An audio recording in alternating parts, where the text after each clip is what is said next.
All right, seeing quorum, I'll call the meeting to order. Hello, everyone. I'm Tim Murphy, Chair of the Toronto Community Housing Board of Directors. Welcome to our board meeting, which we are, as we have for a couple of years, holding through WebEx and live streaming on YouTube. Want to begin with our land acknowledgement that we're on the traditional territory of many nations, including the Mississaugas of the Credit, the Anishinaabe, the Chippewa, the Haudenosaunee, and the Wendat peoples, and is now home to many diverse First Nations, Inuit, and Métis peoples. And we also acknowledge that Toronto is covered by Treaty 13 with the Mississaugas of the Credit. I do want to welcome our new tenant director, Mohammed Haq, who is attending his first board meeting today. Welcome. He was appointed earlier this month by City Council as a third tenant director for a 2-year term. He's a resourceful promoter and defender of social justice, human rights, and brings expertise in advocacy and community empowerment, as well as extensive knowledge in audit, inspection, finance, administration, community issues, and working within a multiracial community. Welcome, Mohammed. We look forward to working with you. I'd also like to welcome Nadia Govia, who is attending her first board meeting as acting COO. Nadia is a strong leader who brings a deep commitment to delivering positive outcomes for tenants. The board appointed Nadia to assume the COO role on April 1st following the retirement of Sheila Penny. Nadia, the board looks forward to working with you in your new role and to hearing the item on tenant funds distribution policy and procedures you will bring forward for approval later. I also obviously want to thank Sheila Penny for her many contributions she made in her 9 years at TCHC. Her leadership, dedicated service, and deep commitment to the well-being of our tenants have made us a better place, and Toronto Housing a better place for our tenants. Regent Park phases 4 and 5 rezoning application is proceeding, and there's a submission which requests an increase in density of the proposed development that would enable TCHC and Tridel, its development partner, to build 1,000 more units of housing than previously planned for, add thousands of square meters of garden, retail, and community space, contingent on the participation of senior levels of government. This is a great example of how TCHC and its partners are creating an opportunity to address housing affordability and inequality in our city through Regent Park revitalization. TCHC and Tridel developed the submission in consultation with community members who have expressed strong support for the plan.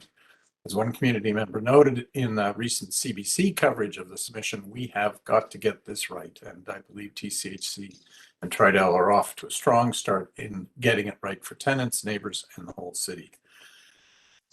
Unfortunately, we still have COVID-19, and we continue to follow public health guidelines to protect staff and tenants, including maintaining mandatory mask requirements in our office and buildings. We are taking a gradual approach to resuming regular operations that puts the safety of staff and tenants first. As part of this approach, on April 19, we opened our tenant service hubs to walk-in visitors and tenants, as they had been operating by appointment only. This is an important step in delivering tenant services directly. I want to extend my congratulations and thanks to the staff who worked very hard to make this possible. And of course, on behalf of the board, I want to thank all of our employees for their tireless efforts to deliver quality service and supports to our tenants and to keep our community safe during the pandemic. We greatly appreciate everything you have done and continue to do. For today's public session, we have reports from our 3 committee chairs, and we consider our draft audited financial statements with the report from our auditor, and then the annual report and letter to the shareholder. Our CEO, Jag Sharma, will deliver an update on our strategic priorities. Paul and I, our Vice President, update on the corporation's response to an important issue affecting many of our clients, namely the Canada Revenue Agency action and demanding repayment of property tax credits under the Australia benefit, which they apparently are ineligible for. Although the property tax exemption took effect a decade ago, the CRA has only now begun to contact affected tenants. Demand for repayment is causing hardship for many of our households. TCHC is working with the city to provide tenants with information on the issue to help them avoid any additional confusion going forward about whether they are eligible to claim the credit. At the board meeting of February 25th, the board resolved to express strong opposition to Canada Revenue Agency's action as they relate to our tenants. We've endorsed the advocacy efforts of TCHC and the city are taking on behalf of tenants, calling on the federal and provincial governments to support our request that the Canada Revenue Agency waive the repayment for low-income Ontarians, including our tenants. We believe this is a fair approach and a right approach. That concludes my opening remarks. We will continue the process for deputations during our meeting, in which we've asked people to provide a notice of that. I do know we have a number of both written and oral deputations who were registered by the registration date. With that, I will now, I guess we go through the, the public agenda items. Sorry, let me just catch up.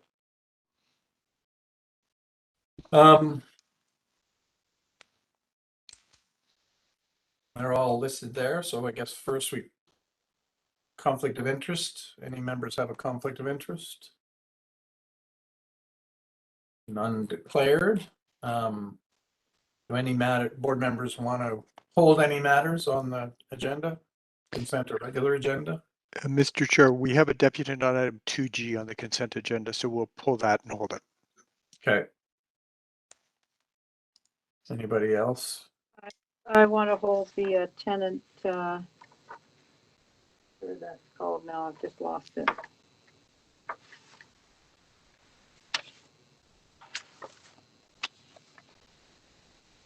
I'll come back to it. Is it on the consent or? Oh, no, it's on the other. Thanks. I don't think it's on consent. No, it's not. Thank you. It's regular. Okay, so can we deal with it when we come to it? Yep. Yeah, okay, perfect. Okay, 2G. Other than that, can I have a motion to adopt the matters on the agenda? Brian? Seconded by Debbie, all in favor? Aye.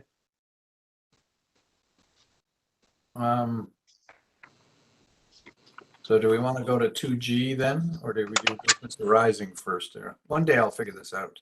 I think we go to item 2G next so that we clear all of those items before we get to the business arising. And I believe that Catherine Wilkinson is connected to the meeting for the purpose of making a deputation. Ms. Wilkinson, can you hear us? So you have 5 minutes. Thank you, and I won't need it. Good morning, everyone. This is an excellent report that the board is receiving and long overdue. I used to chase items going on at City Hall, but it's so much easier when you consolidate it in a report. So speaking to the municipal capital facilities agreements, the failure to inform 54,000 tenants and buildings that the city and TCHC entered into this agreement in 2012 that made their buildings tax exempt, as we know, has severely impacted those tenants both emotionally and financially. I understand Toronto Community Housing and City Hall are working closely on a solution on this issue, and I hope it will be expedient and satisfactory to tenants. But for those of you who are not aware, in 2011, Toronto Community Housing proposed the sale of all single-family homes, and they did not inform the tenants living in those houses of that decision because it had not happened yet. Once word got out, the media got involved, pushback from tenants, and housing advocates lined up to dispute, resulting in a 5-hour board meeting. The moral of the story is timely communications are important. We cannot allow history to repeat itself. That TCHC does not need to tell tenants about this new capital facilities agreement in the standalone houses now because it does not affect them yet. It is a part of the transfer of these homes, and it's a done deal. The city has been very proactive in ensuring tenants are kept apprised and involved in this process.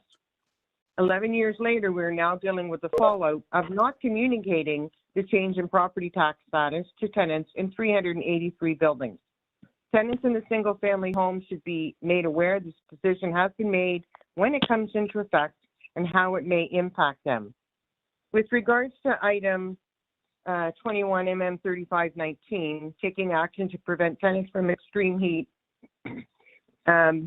TCC's air conditioner exchange program was geared towards tenants who had an existing AC unit. So if you did not own a window AC, you were not entitled to participate. Toronto Community Housing often mirrors Ottawa housing policies, which allows floor model ACs for windows without a balcony and continues to allow tenants to have a window AC over a balcony. And this is particularly important for seniors and tenants with disabilities.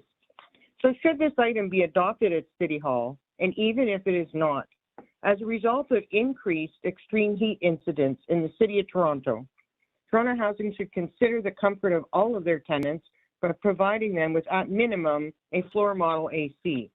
The decision should not be based on whether or not a tenant can afford one. A cooling room does not work well as it is only open for specific hours and tenants cannot sleep in a community room. While this item is being considered at City Hall, perhaps it might be helpful for the Tenant Services Committee to receive an update on the status of the existing air conditioner exchange program. The last item I want to talk about was the fixing service gaps in rent-safe TO. I'm disappointed to hear with regards to our pest management strategy that it may not be as good as one might hope, when other providers have actually looked at Toronto Community Housing pest control strategy and adopted it. But when it comes to pests, communicating with tenants is critical. Education should not come once a tenant gets pests. It should be proactive and educate tenants how to avoid getting them and how to manage pests if they do get them. Remind tenants it is a requirement of their lease to report pests and a responsibility of the landlord to provide treatment. Your landlord cares about the comfort and enjoyment of your home and will work with you to help you get rid of pests. The biggest challenge we face is changing human behavior and working with our most vulnerable tenants. Timely education and getting the right supports in place can make a significant difference. Thank you. Thank you. Appreciate it. Any questions or comments for our deputants? Great. Thank you for your deputation. So we can get a Thank you. motion to approve 2G. Brian, seconded by Naram, all in favor? Aye, thank you. All right. Where am I going to now?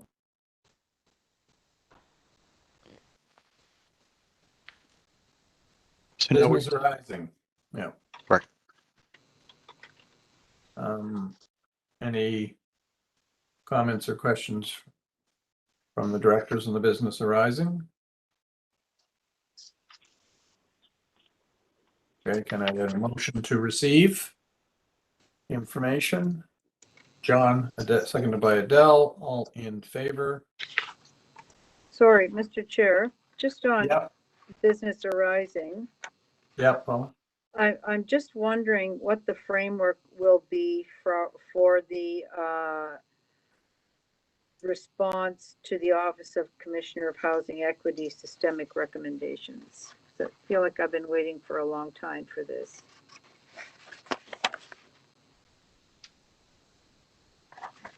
who can answer that for the counselor? I can take a shot at it. So through the chair, I'm Nadia Gavaya. For those of you who don't know, the acting chief operating officer. We do meet with OCH monthly, and we are working to create a template to address all of the systemic recommendations. And so we've been looking to adapt the monthly agenda to address 2 items per month so that we're able to address all of the items. I don't know if that requires us bringing that back to the board, but it is something that we're looking to implement as of this month. I guess the thing I'd just like to raise there with you and with our CEO and with you, our chair of this committee. The OCH is a board position, reports to the board, and the recommendations that she makes should be implemented through the corporation. And I'm not sure we have that. It's kind of like an accountability officer. I'm not sure if that's really how this has been working to date. I think it needs to be much more crisp. What are the findings? What is the fix, etc. And that gets signed off by the corporation that that's done. I'm looking at you, John, because you know this model quite well, and how that rigor can be brought into the process. And yes, everything needs to come through the board because this is our staff who's put there, the only one we have to ensure that these processes vis-a-vis tenants are being undertaken in a fair and comprehensive way. So I think I just want to, at this point, raise that whole process and ask that be addressed when this comes back. So it's kind of a restart or a fresh start for how we are on top of the OCHA's recommendations, and that includes you, Mr. Chair of the committee, to make sure they are laid out in such a way as to be actionable, and clearly responded to. Through the chair, I just got clarity that we will be bringing a report at the end of Q2 that will speak to this. It'll speak to your response. Yes. And okay, so that would have to go through the board, the committee chair beforehand as our staff person. Yeah. Correct. Great. Okay, John? with that, Questioning that that's your understanding, if you don't mind asking the committee chair. That would make good sense to me, Paul. Thank you. all right, with that, do we vote on the motion to receive? So moved, I'll move it. Okay, all right, carried. I think we had the mover and seconder. Okay, Mr. President, I think we're on item 4. Thank you, Chair Murphy and members of the board. Thank you, Danielle, for putting up the presentation. I will go quickly because I know we have a number of important deputations to go through as well today. So if we can move to the next slide, Danielle. As I've indicated in the past, we've got the right strategy at the right time, and what a great time to be part of Toronto Community Housing. We've got significant challenges, but we have significant improvement as well. We're working very hard to deliver on the 6 priorities. And what is clear as I continue to spend time out in the field is learning more about our tenants and our frontline staff is we have incredibly caring tenants that really care about the changes that need to be made, not only in their buildings, but in their community, and provide great insights and as we look at what we should be doing in those areas. And our partners, especially in our stakeholders, are working hard with us. We have a great relationship with the City of Toronto. We continue to develop our plans as we move forward with them collaboratively, and I think it's delivering quite a bit of value. Next slide, please. From a continuous improvement perspective and service excellence, even in the face of significant supply chain challenges, we've managed to get the 88 hubs opened, some of them still in interim locations, but our goal was to ensure that they were open and in place for tenants to be able to get service as effectively as possible. I'm looking forward to seeing some of the results as a result of them being fully open now, and for tenants to be able to drop in and get the service that they need. And as far as the integrated service model, the phase 3 of it is in place, and I'm not sure there's a ringing in the background. I'm not sure if that's coming. Put the But phone on mute. the integrated service model, we're into phase 3 as far as having them in place at all 3 buildings, and we are very well underway with that.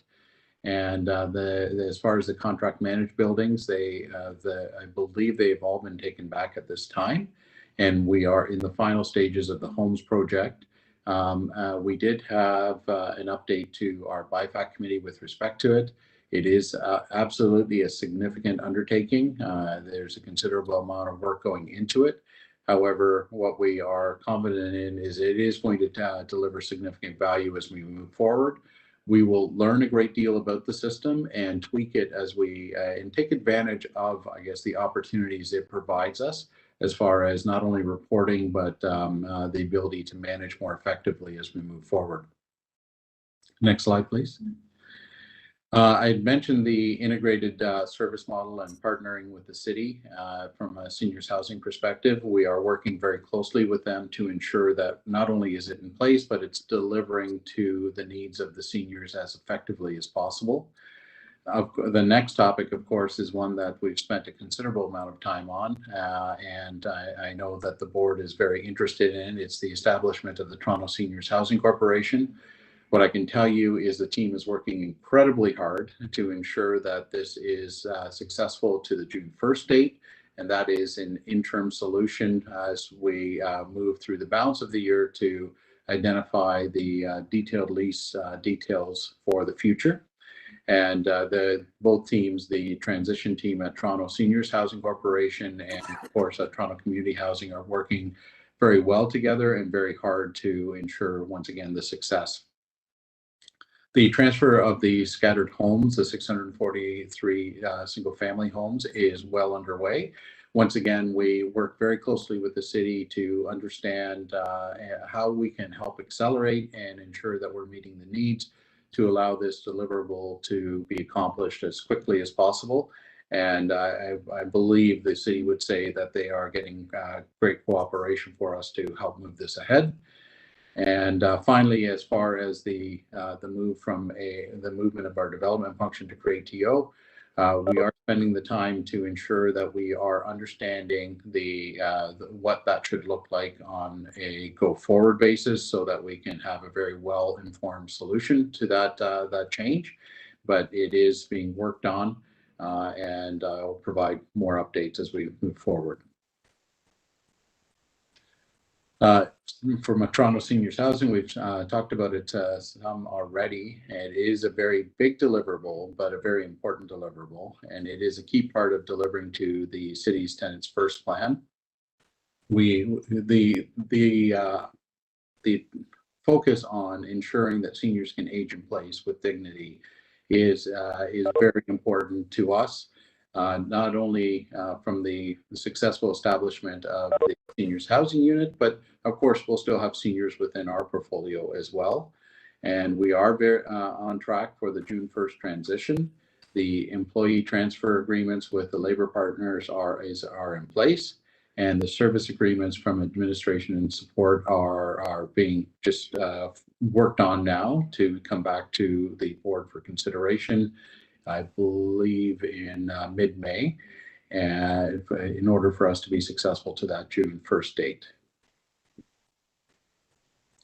Transforming our culture, the equity, diversity, inclusion strategy we are working very hard on through Ms. Schulman, our VP of HR, and her team, to ensure that we are making good progress to it.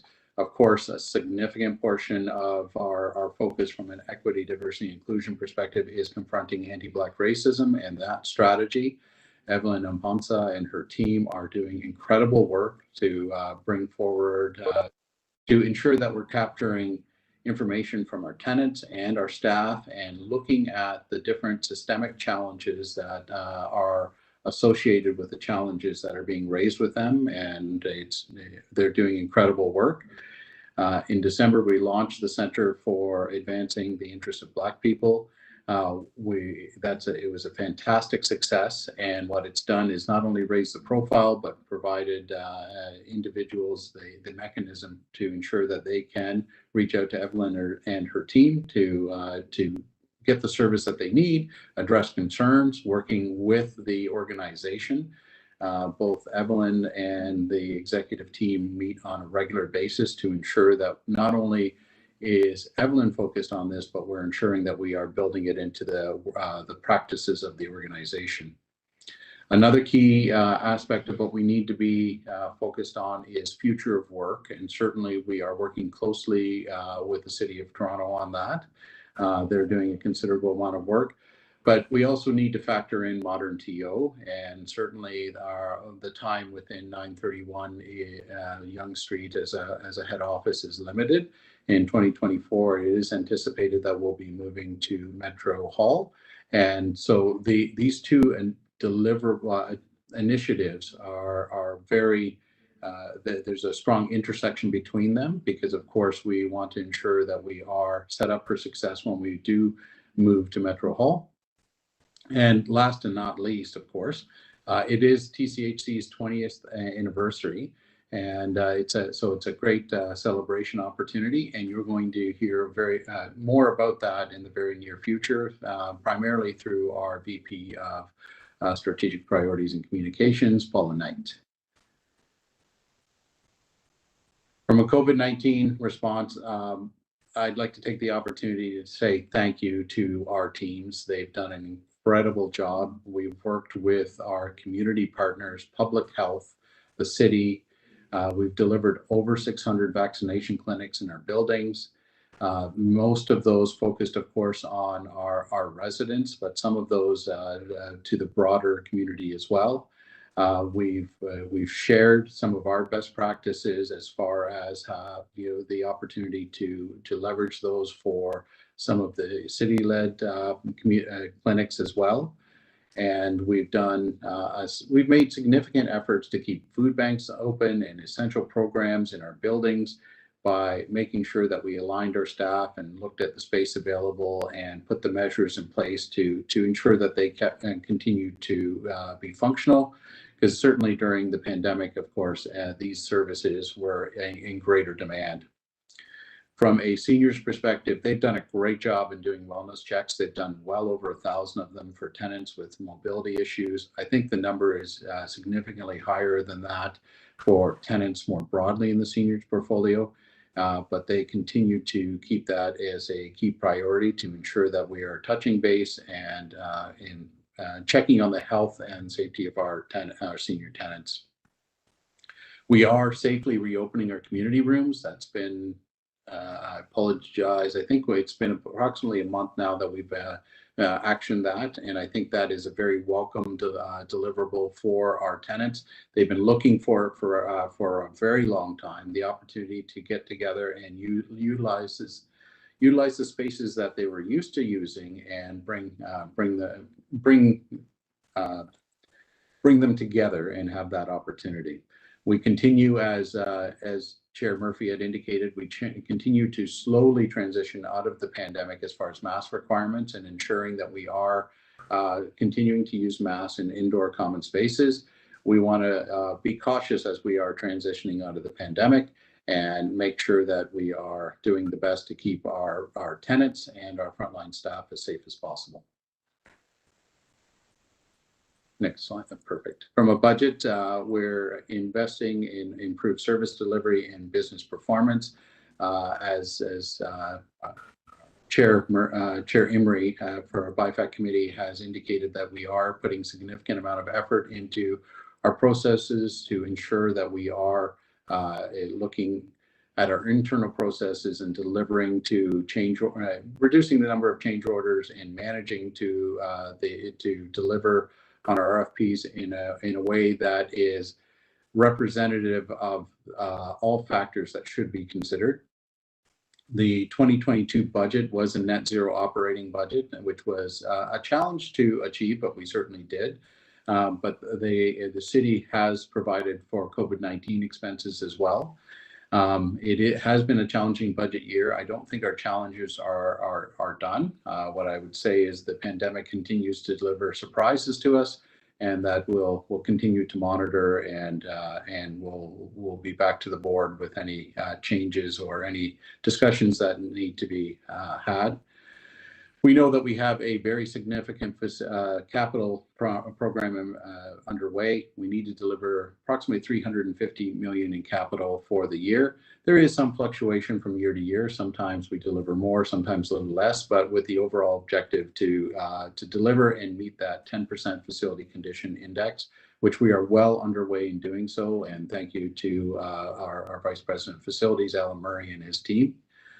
Our building retrofits energy use and energy cost reduction opportunity. We are, once again, this is not only important to us, but it is also a condition of the funding that we have through CMHC and the city to achieve certain targets. We are doing very well to achieve our 25% energy usage reduction, and we continue to look for opportunities to improve. And I believe that in the near future, we'll be bringing to the board a discussion around net zero, which certainly is a priority for the city. As Chair Murphy had indicated earlier, and I believe Ms. Knight, our VP, will be speaking to a little more. I won't say too much about this because she'll be providing much more detail, but we are certainly intending to support our tenants on this CRA issue regarding the tourism tax benefit. And we've assembled as much information as we can. We've been speaking with the tax clinics. We've been looking at our peers in other areas for what we can learn for them. We're calling for fair treatment for our tenants, especially considering some of the barriers that they do face as far as income, etc. And we're partnering with as many agencies as possible, as well as the city, to ensure that we are unified in our voice to support our tenants.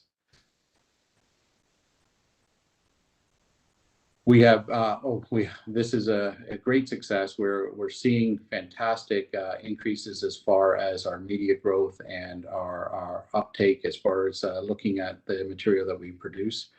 We're reaching an audience of more than 30,000, and this next point is a really great one where our net growth is 12%, essentially more than double the industry average, and more than 2,000 impressions. And it's a very powerful tool, not only to continue to tell the great story of Toronto Community Housing, but to ensure that we are not only celebrating, but creating great messages out for representing our tenants and the great work that's being done in our community. So very, very happy that we're delivering very well to this objective. Key media wins, from the review of how our media, our publications are being received. 62.5% are positive or neutral, which is it's a great achievement, and it's ensuring that TCHC's voice is not it's a more balanced perspective that we're seeing as far as the media goes, and that is a great accomplishment. We had a great highlighting of Evelyn and Ponsa once again for the center and the launch. It caught City TV, and I think there's been not only an online interview, but there's been a number of contacts to understand more about the great deliverable that our CABR strategy in the center is delivering. And the Toronto Star is just recently been not only highlighting our great efforts from a COVID-19 perspective, but certainly even the Regent Park developments. Our strategic priorities, I've said it before, we've got the right priorities at the right time. To complement those priorities, we've done some robust data collection through our tenant surveys, and the information that we're getting back is incredibly valuable, not only from what it's telling us through the data itself, but also the mechanisms in which our tenants want to be communicated with. And what we're finding is that they do want us to leverage technology more and more as we go forward. The Homes Track 2 training is well underway. We did have a delay from a COVID-19 perspective, but we've compensated. We're back on track. May 9th is an important day for us. And despite the supply chain issues, as we had indicated before, the 88 permanent and temporary hubs are open, and it's a great success. We can't wait to see some of the information coming back and look for the opportunities to adjust to ensure that we're delivering great services to our tenants. And once again, and we've discussed this a little bit already, but we're working very hard to ensure a quick and effective move of the scattered homes, working collectively with the city. And I hope I haven't gone too quickly, but any questions? Yeah, any directors, any questions for the CEO and president? Adele? Jake, I don't know if anyone else saw, but the full page ad that Daniels took out in the Globe and Mail that was celebrating the opening of the World Urban Pavilion at Regent Park. Yeah. And they did mention a partnership with the City of Toronto, but TCHC wasn't mentioned in that ad at all. And I was just wondering if you had any information about that. Thank you, Director Emery. And we're starting to understand more. I understand that it was potentially just an error that I believe we were invited. However, it just I believe it was just an error on our part. We're regrouping as a team to ensure that we don't miss these types of opportunities as we move forward. Okay, do you have any information as to why Daniels wouldn't mention us as a partner? You mentioned a number of other partners. Through you, Chair Murphy, that I don't know. I've just starting to get information back on it. But what I can assure you is that we are talking about it to try and ensure that we don't miss these types of opportunities going forward. Look forward to hearing more. Thanks. Any other directors? Okay. Can I get a motion to receive the president's report? John, seconded by Marcel. All in favor? Carried. Thank you. When's our next deputant? There are 5B. 5B. Okay. So we'll go to your committee update before we get there. Adele. So thank you very much. We do have a number of reports that BIFAC is recommending to the board for approval, but there were a couple of things I wanted to highlight before we get to them.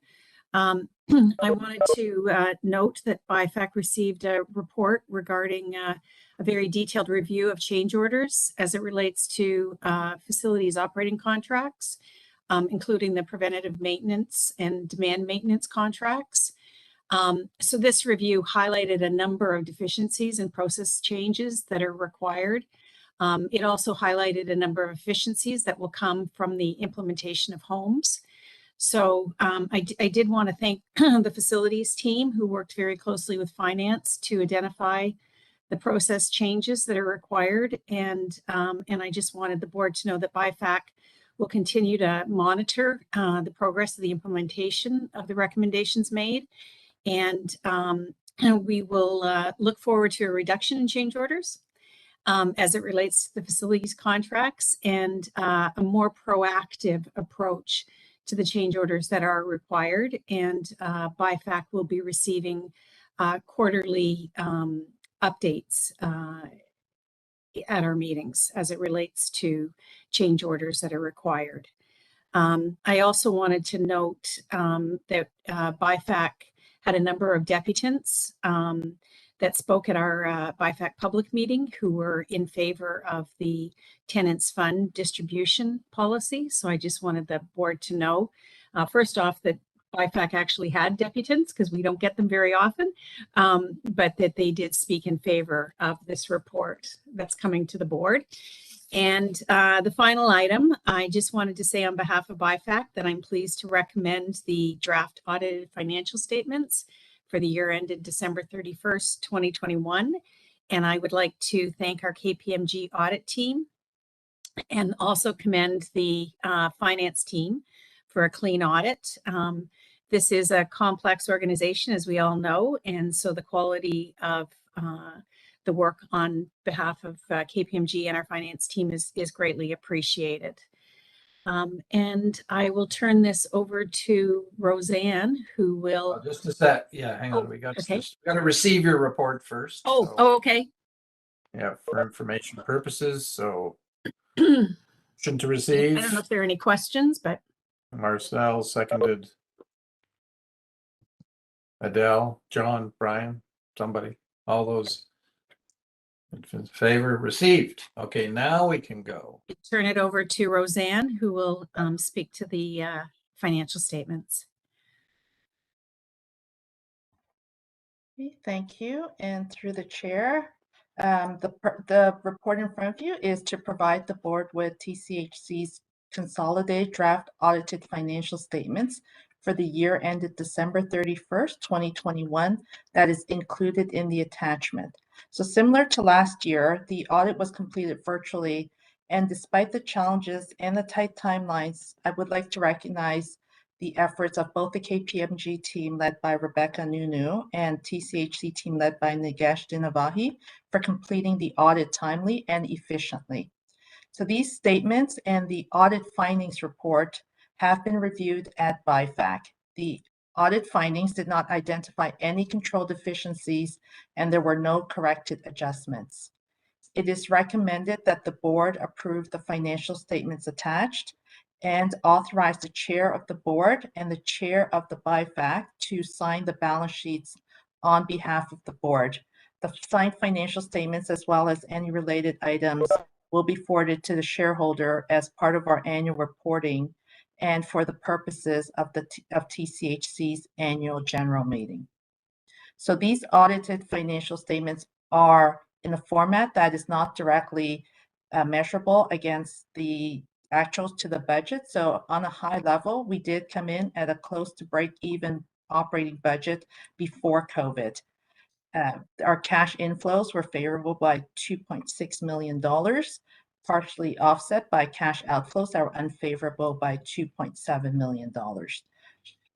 From a building repair capital component, our results were, well, we did fully spend the $350 million 2021 capital budget, and that included a variance of an advance of $9.8 million from 2022.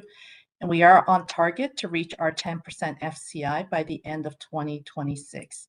And these spends have all been completed and are fully funded by our CMHC loan and as well as the city subsidy. From a development capital perspective, we have achieved a spend of $41.4 million versus a budget of $103 million.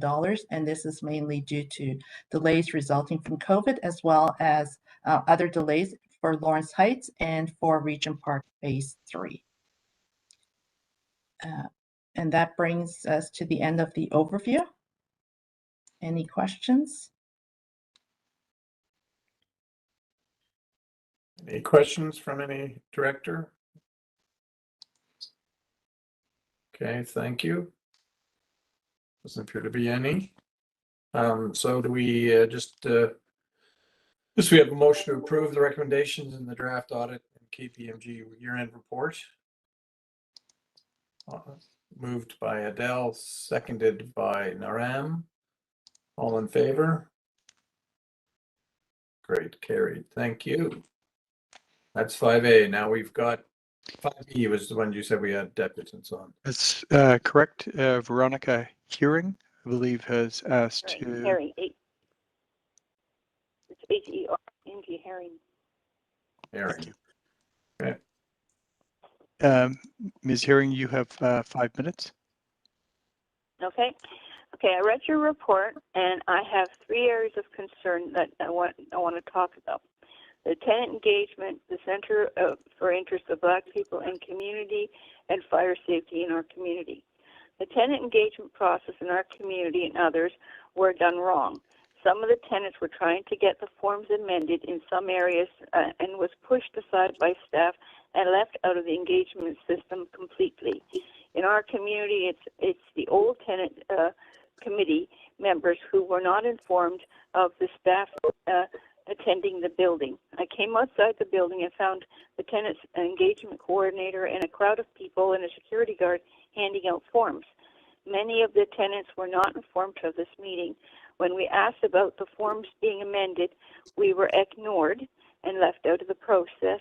They wanted the committee set up and running regardless of the fairness to all the tenants of our building. Staff pushed ahead, and when a tie happened, another member of staff who lived in the building told her to go upstairs and get a tenant to break the tie. She did this instead of calling her supervisor for direction. We need conflict resolution in our community due to the division caused by former staff. Full-time staff that live in the building should not sit on the committee or be a rep. They are influencing tenants, and then the committee is run by TCHC, not the tenants. If staff live in the building, they should come as a tenant, not as a committee member. If they're taking notes for the committee, they can sit with the other tenants and not with the committee. In our community fire safety, we are very concerned about our community safety. Yesterday, I came downstairs with my dog, and there was a man sleeping on the bench. I called the security, who never showed up. The man woke up at 8 a.m. and left. Our front door was left open all Easter weekend, and transients came in and out of the building, and there was no one there to deal with the issue. Like people who go to the garbage bins and go through things and take things and leave a real mess. People come to the back in the play area, which is meant for tenants, and their kids are riding down bikes and down the driveway and leads to the parking lot where their kids could be killed by people coming out of the parking garage. And then as far as the anti-black racism is concerned, it should not have been passed for the following reasons. All tenants in TCHC were not consulted. It was done during the pandemic in secret. Racism affects everybody of all cultures. There should be it should be called anti-racism, period. We are calling for the board to do the right thing and take this policy to all the tenants of TCHC for all the cultures. Proper tenant consultation to develop a fair policy for everyone. This center should be closed due to the fact that we need security staff in our communities and repairs done to all the units in TCHC, not for a special interest group that TCHC says they don't fund. You're a landlord first. Thank you. Any board members have any comments or questions? Paula? I have one, thank you. Just a question about, is it only security that you're able to call when the building door is left open? Is there not somebody on call from maintenance staff or building staff? The superintendent left on Thursday. We had security in the building till Thursday. Then when he left, the security left and the door wasn't fixed. And it went that way all weekend. And then when he finally came back, they took a while, and then he finally called the guy to come in and fix the door. And when I asked the other staff, they said they had to go through the super. And when you called the call center, did anybody take your call? Yes, I did make requests through the call center as well. But again, they said we were supposed to call. The security told me to call the call center to get someone to come out and fix the door. And I did that. And the first day I got no response from the call center at all. So I left a voicemail. Then they finally got back to me after the door was supposed to be fixed, when I told them it wasn't fixed. And then it started to close, and then it closed properly, but then it would take a minute or two for it to be open. And then eventually it still doesn't work. Got it. And you called CSU and nobody came? No, they told me I had to call the call center, and CSU does not come because there's nobody out here to do the job. Okay. They keep And telling me. can I just ask where you live? I live out in the Jane and Finch area, or the Jane and Wilson area. Okay, thank you. Thanks very much for telling us. No problem. Any other, Director? Okay, thank you. So do we just have the one, Dara? That's the one? Yes. Okay, so I guess over to you, Jag, for the annual report and letter to the shareholder.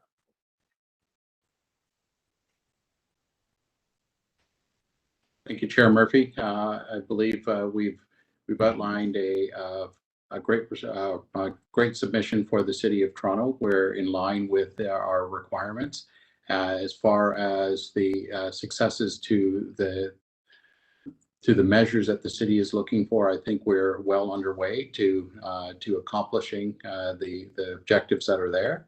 And certainly, I'll take any questions with respect to the documents, should there be any.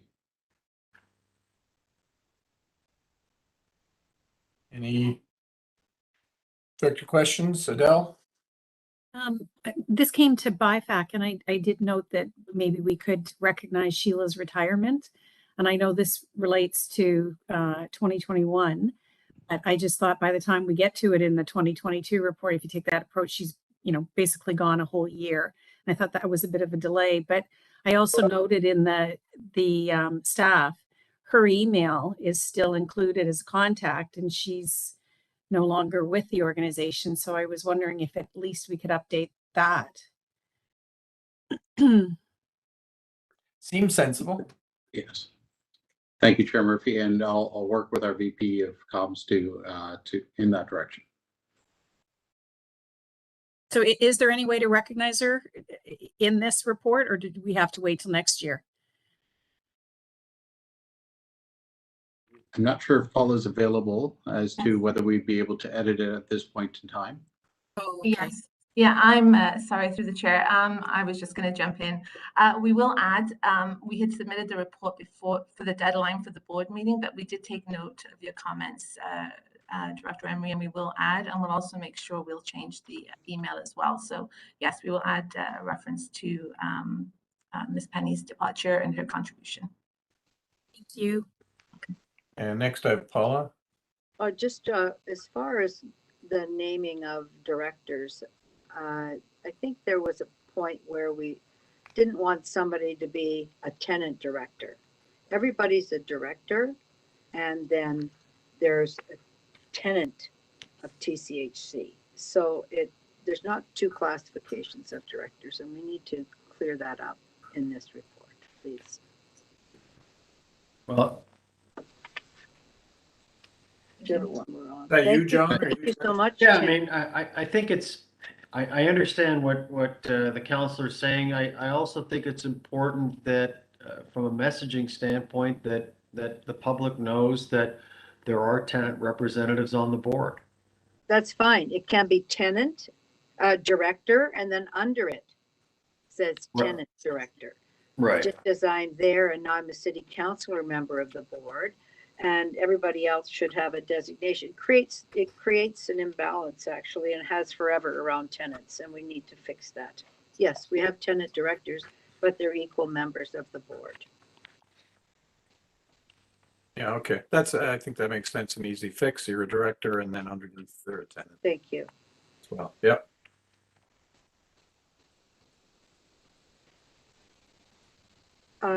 Can I just ask around the evictions? It's helpful to understand what the nature of the notices are when their notice is given.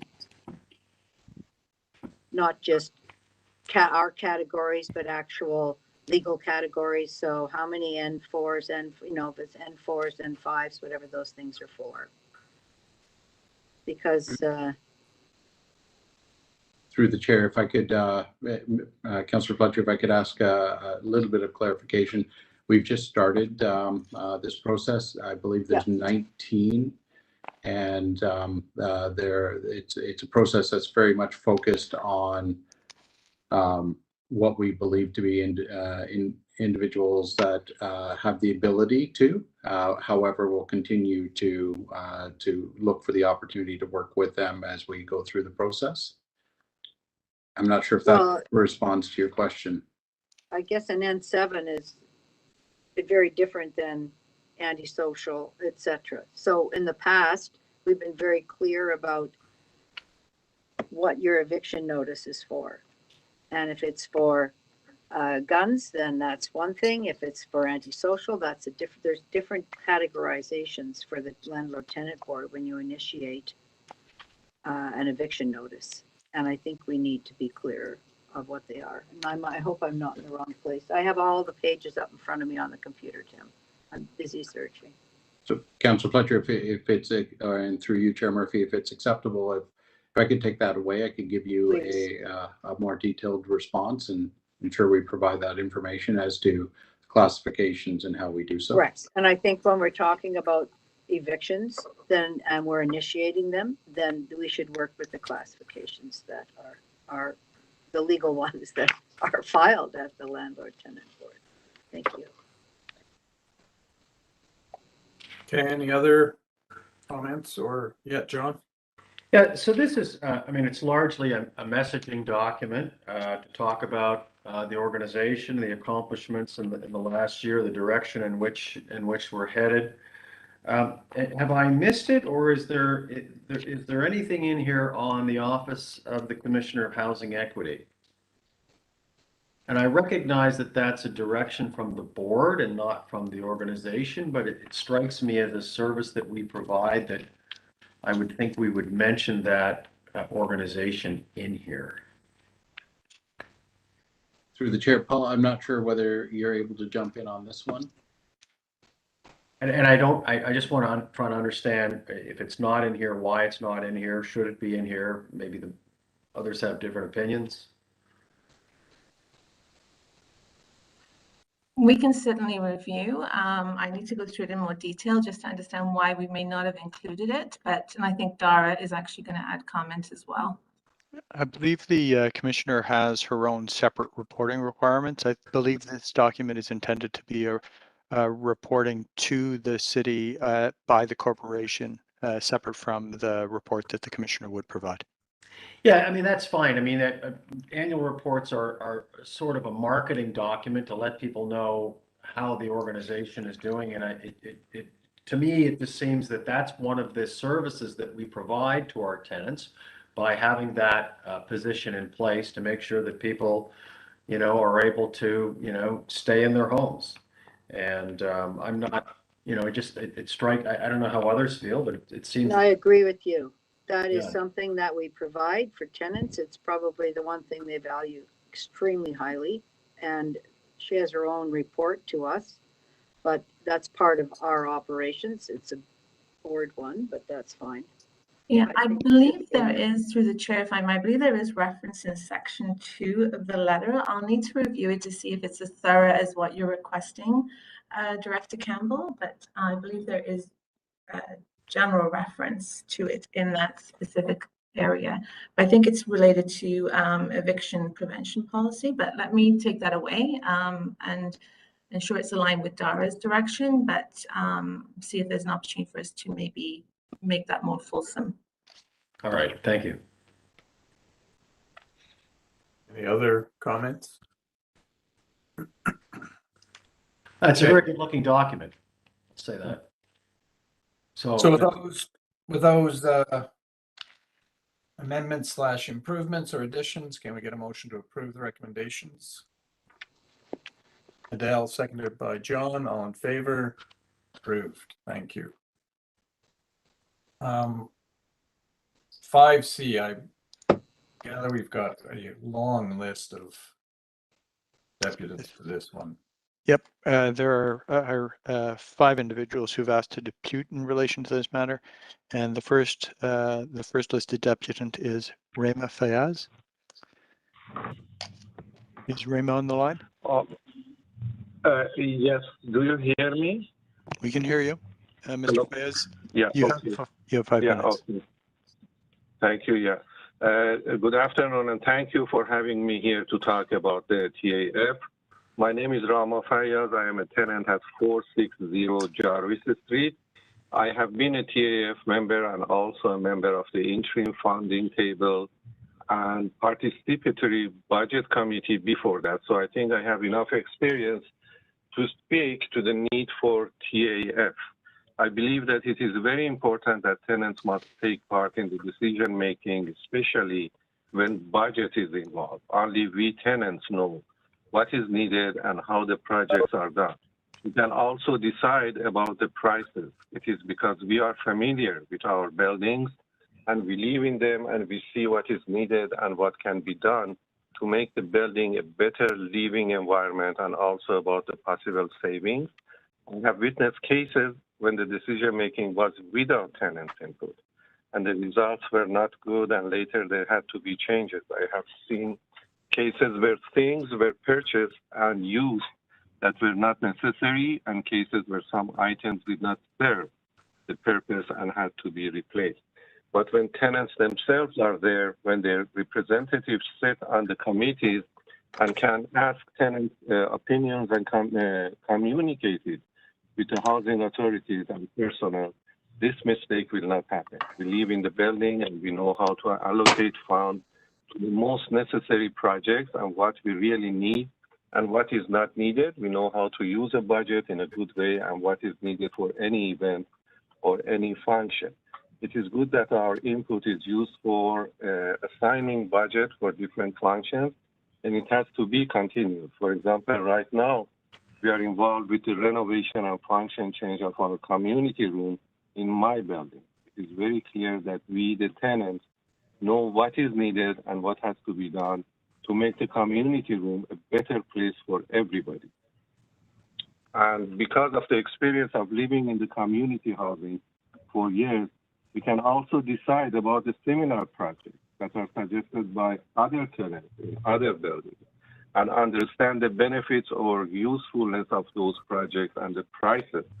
This also helps in deciding about the priorities in TCHC and assigning the budget to the most important projects. We also have a list of eligible and ineligible expenses that helps in deciding about the projects.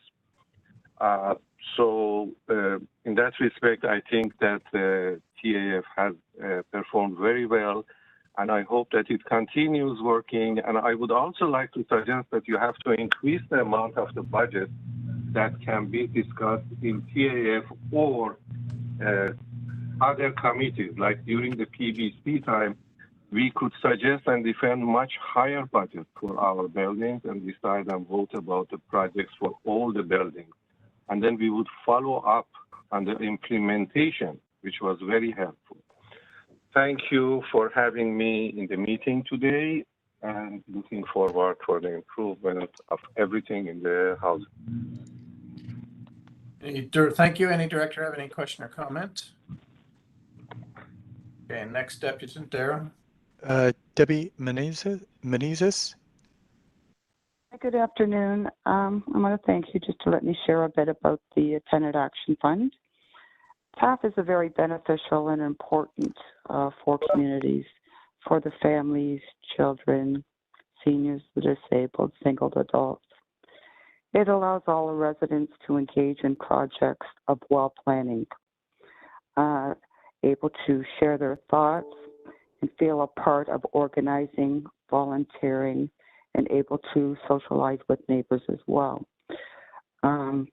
It contributes also for stronger communities having activities, social interests and developments, etc. It makes people feel that they are very much a part of their communities, opposed of just feeling that they live in their leased units. TAF is a strong feeling for tenants of accomplishments for communities and themselves. It can continue to be a wonderful resource, if you will.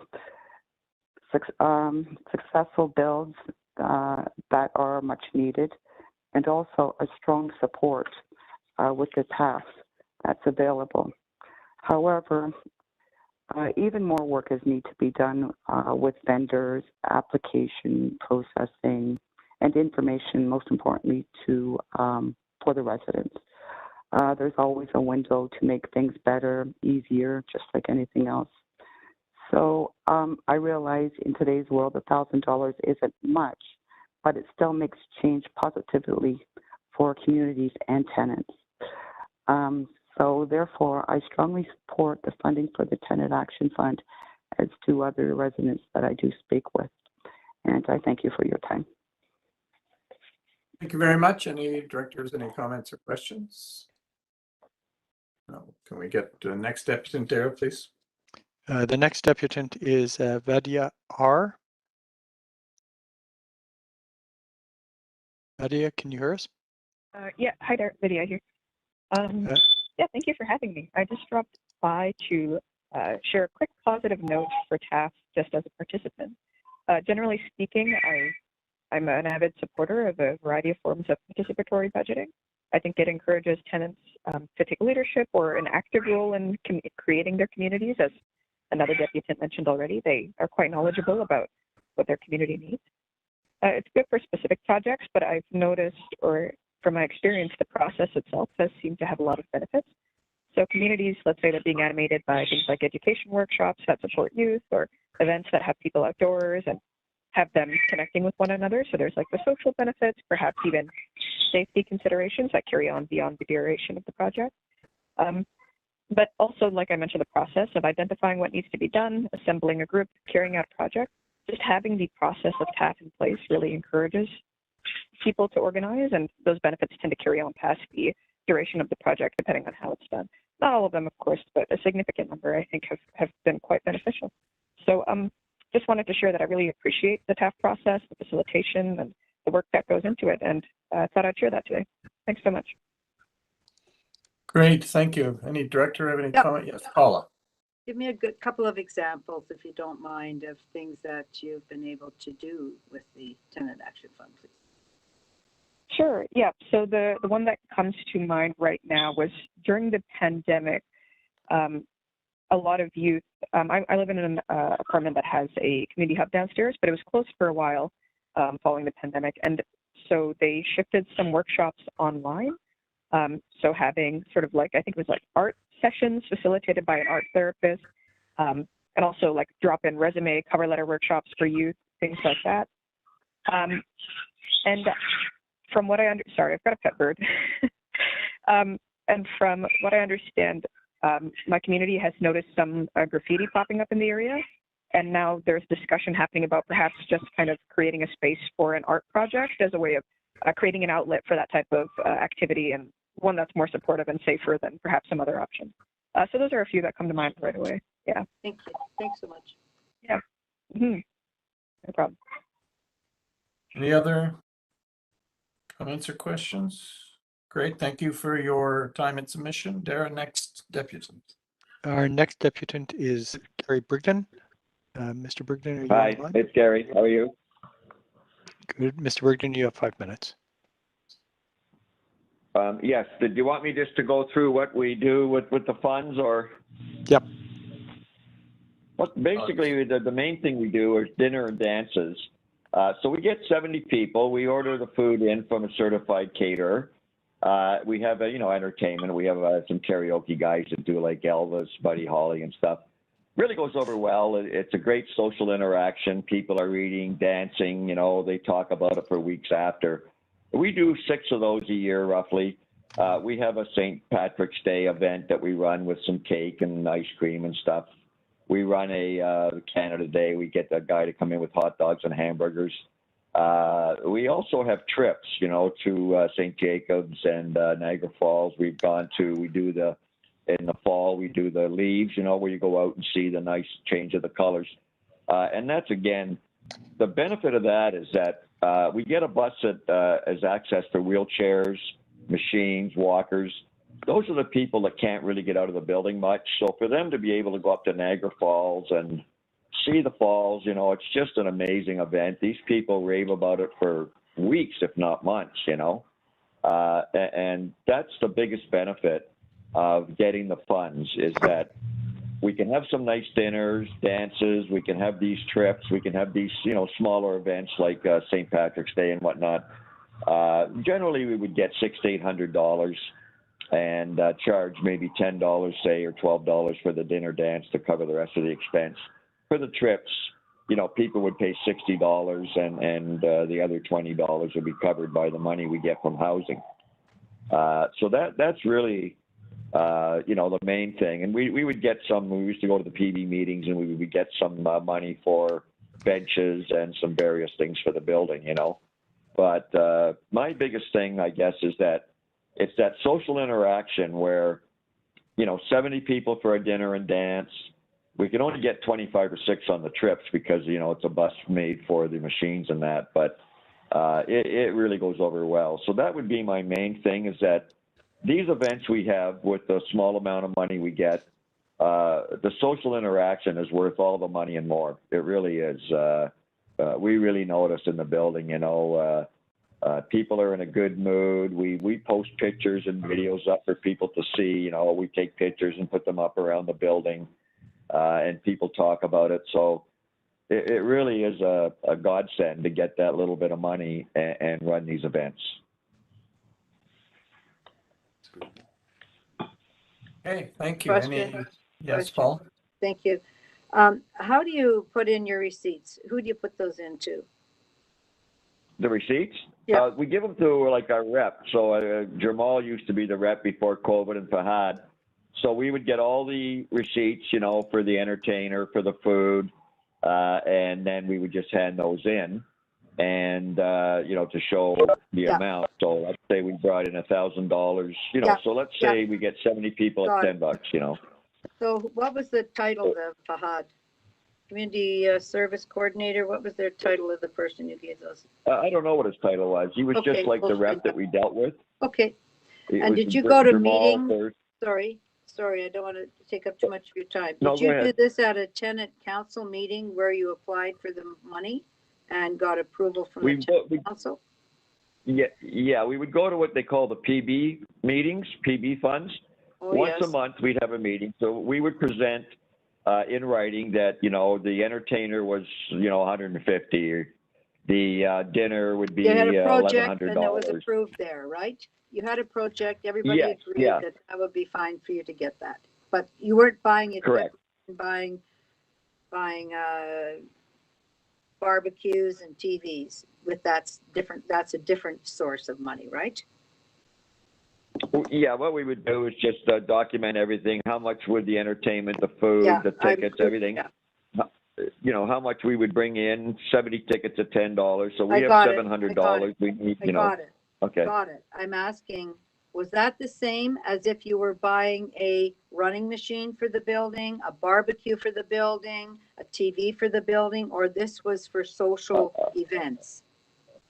Well, basically, yeah, no, these PB meetings, you could ask for both. So generally at the meetings, they would just say, what does this building want? And each building would make a presentation. So if you needed a machine or a bench, you would make a presentation that you needed this. If you were going to run a dance or a trip somewhere, you would make a presentation that we need X amount of funds. We're going to run a trip to Niagara Falls, let's say. We're going to charge $60 a person, and we need, you know, $800 to cover the balance, you know, for the bus or whatever. Yeah, that's basically how it worked. Thank you so much. Okay, I just want to, again, just the social interaction is really what I wanted to stress, is I really, Hang on. I really think that's the main thing. Hang on, please. Brian, you have a comment? Okay. You're on mute, Brian. I just wanted to ask, are there any issues or concerns with regard to the application process that's in front of us? There was, like, when we used to go, it was basically a vote. So all of the reps, say there was eight people there representing each building, right? And we would vote. Should that building get the money, or maybe they'd only get part of the money. So maybe somebody would say, well, we need $1,000 for this or that. But, you know, after discussion, we would say, you know what, I think, you know, $700 would cover that. So sometimes they didn't get all the money. Sometimes they did. I think there was one case we turned down the money.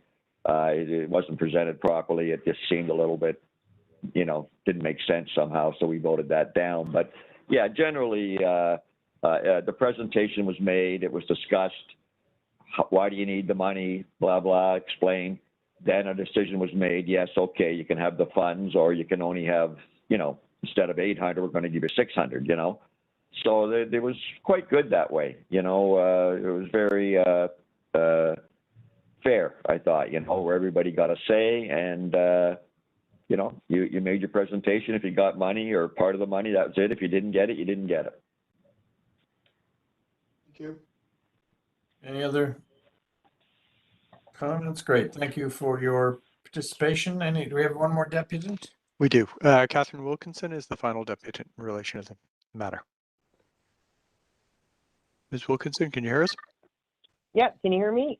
We can. You have 5 minutes. Okay, good. All right. So I don't think anybody would say that, you know, not having tenant action funds for our communities is a bad thing. It's a great thing, and it really is intended to break down barriers in communities across cultures and languages, and really try and get people out and about. And when you do that, people begin to feel safer in their community as they start to know who their neighbors are. But what I wanted to point out, it was a bit strange for me that the tenant action funds, along with the participatory budgeting funds, actually falls under the purview of the Tenant Services Committee. And that's primarily where all tenant engagement conversations take place. And so I am glad to see that some tenants discovered or were aware it was being presented at BIFAC and were able to speak there. Tenants were not consulted in the creation of this new funding policy and procedures. And this is a requirement of the shareholders agreement. It is not optional. It is intended to be an open and transparent process to all tenants to participate when we're creating these important tenant policies. I see no reason why this item could not have been shared with the Tenant Services Committee as well as BIFAC before coming directly to the board for approval. The participatory budgeting process was not a BIFAC item. In fact, there's a lot more money involved, and it was discussed at the Tenant Services Committee. Management know this is important to tenants, and they would likely have deputed on this item had it been presented to the Tenant Services Committee, where the committee members would have more time to, ask questions and seek clarification. So the Tenant Service Committee primarily serves the needs of our tenants. Tenants shouldn't have to chase tenant items across committees. Now you start to break down historically where tenants go. Tenant issues are typically discussed at the Tenant Services Committee.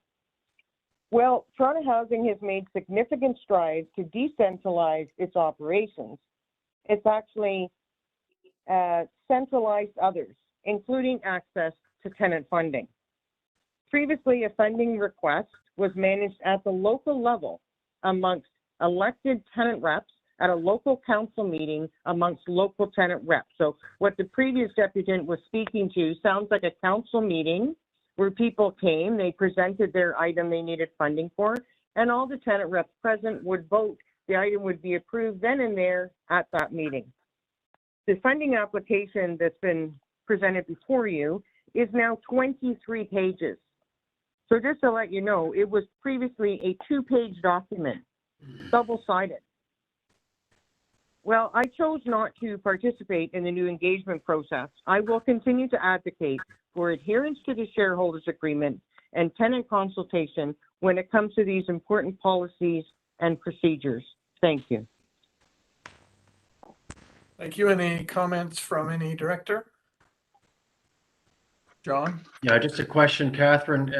You make a very good point about this going through Tenant Services Committee. If it had gone there, what type of comments briefly do you think you would have heard? Well, I think we would have heard from more tenants across the portfolio because the way the process has changed. There are many more levels and hoops and things you have to go through to get a rate for your community. Where you used to be able to sit down at a table, we need a rate, done, you got a rate. So you think that the process has become a little too bureaucratic? Absolutely. We don't even know who's approving our items. There's a table of strangers somewhere considering our funding request, and we don't even know who they are. They don't know us. They don't know our community. Okay, that's it. Thank you. Thank you. I have a question, Tim. Paula? I'm just going to go back to something you said. There were elected tenant representatives in communities, correct? Yes. And there was a tenant council covering what? How many communities would that cover? Well, let's just say it covered 20 communities, so there'd be 20 reps at a table. So all of those reps would meet monthly with whom? They would meet with the community service coordinator, and at different periods of the year, they would consider funding requests. And what else would they do there with the community service coordinator? The community service coordinator would talk to us about changes going on at Toronto Community Housing, maybe touch on some policies and procedures, talk about tenant engagement, and the tenant reps could go around the table and actually give an update on their community to the other reps. So you really got to know your local reps. And some of us went on a tour of all the properties That really helped us understand the needs in our local community at our local council. And were you an elected tenant rep at one point? For many years. And then you were dropped in 2018, correct? That was the end of my term, and I chose not to run again. But there's no elected tenant reps at the moment. They're mostly. Does this same model still work? Do all of those new tenant reps go to a large council that you know of? Oh, I don't think they call it a council. I don't know. It's called a committee, and I think they are going to meet. I don't know if it's once every other month or how. I have no idea how it's working because I'm not a part of it. You didn't like the new model? Absolutely not. Thank you. Any other director? Great, thank you. Appreciate your. All right, I guess we'll turn this over to you, Nadia, to. Yes, absolutely. I will go through a short verbal overview and then happy to take any questions. I hate to interrupt, but I think I'm going to refer it to the Tenant Services Committee. So whether or not we would do this twice at the board would Can I just, this came to BIFAC because it does relate to financial process. And that's why I was at BIFAC. At BIFAC, we specifically asked if this should go to Tenant Services because Tenant Services is actually dealing with PB. So John, you didn't think it was necessary. So maybe you can speak to why you didn't think it was necessary. Well, I didn't think it was necessary, but I hadn't heard any comments at that point. Sorry. We did have a number of deputants at BIFAC. But they didn't indicate that they felt it should have gone through tenant services. And as I understood, this was a process, and it seemed like a fairly straightforward process to make sure there's checks and balances in place. And that's why it came to BIFAC, because it specifically relates to the process and how we're ensuring that appropriate controls are over the process, because that was one of the issues with the participatory budgeting. So tenant controls that were the problem.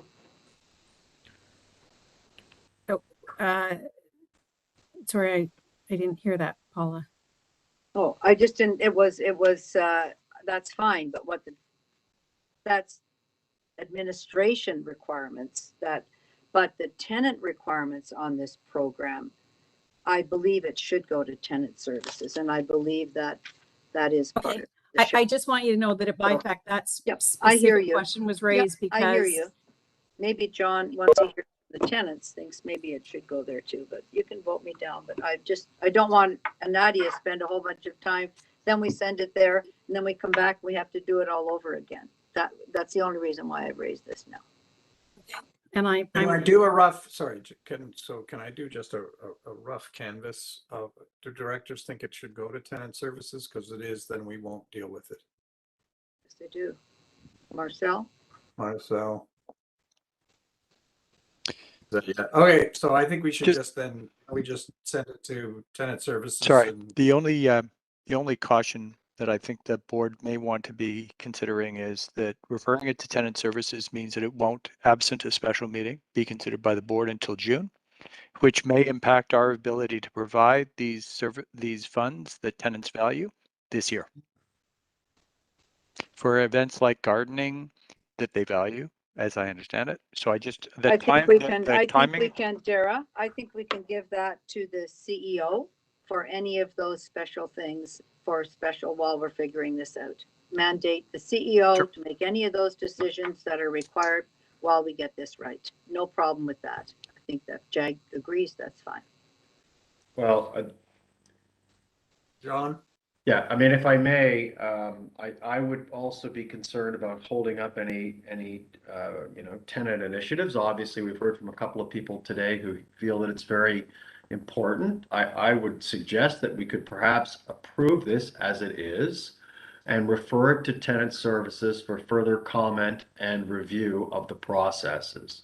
And if the processes are deemed overly bureaucratic, and Nadia, maybe you could correct me if this is possible, but maybe we could recommend some modifications to the process to make it simpler.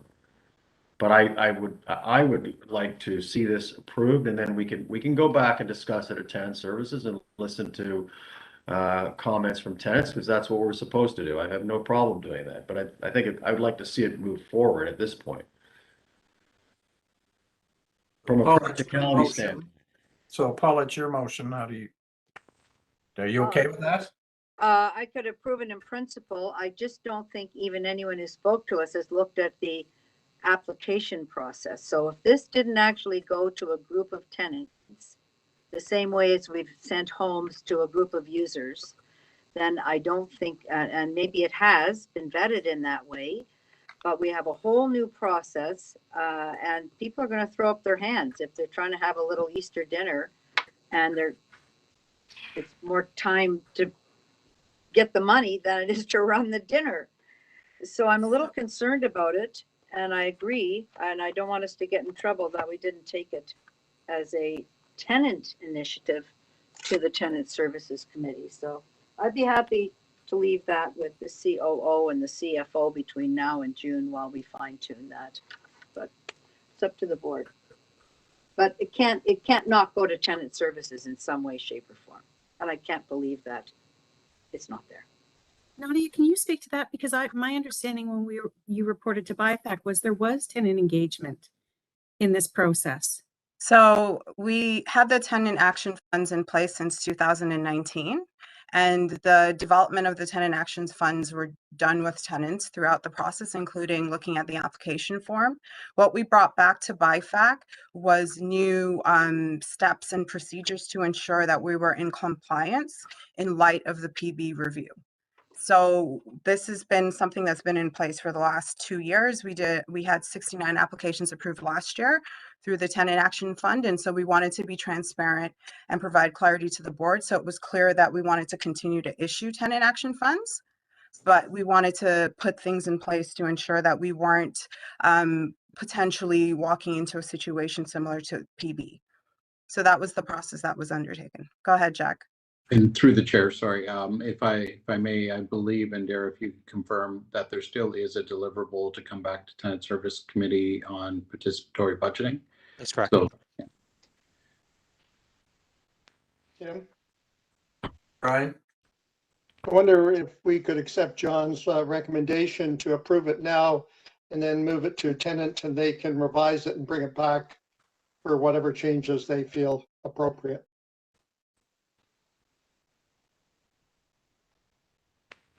All right, well, we have competing ideas, so, I can live with that. okay. There's already 69 applications that were approved without this. And there's how many communities, and it was under COVID.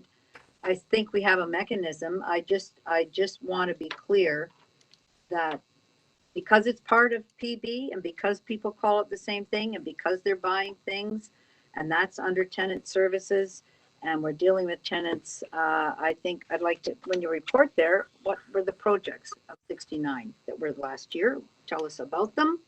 And let's hear, because this is something I believe very important. I'm happy to do that, Tim. But I have tenant reps who aren't reps any longer because they were kicked out. And they have had trouble running a little dinner and they're just going to give up. And I don't want that to be the case. So believe me, okay.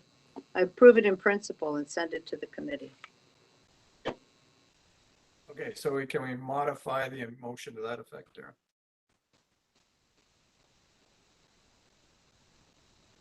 Yep.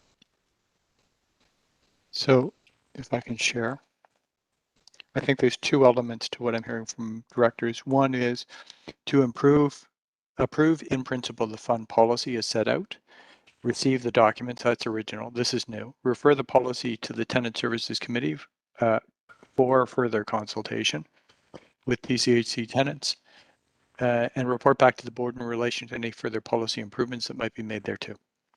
Does that reflect the? I think that's good. Paula, is that okay for you? Sure. Okay, perfect. So can I get a mover? John, seconder, Marcel, all in favor? Carried. Excellent. You didn't even have to do a presentation. Thank you very much. 5D.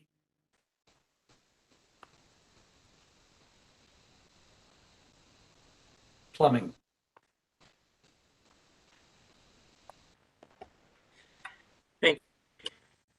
Good afternoon, committee members. Item 5D is a change order that came about as a part of the extensive year-end reconciliation that was completed on our preventive and demand maintenance service programs. As committed to in the November BIFAC meeting as part of the quarterly reconciliation process, which was highlighted by Director Emery earlier, a year-end reconciliation of these programs was completed. This manual reconciliation of 101 programs took over 200 hours and consisted of reviewing 80,000 work orders.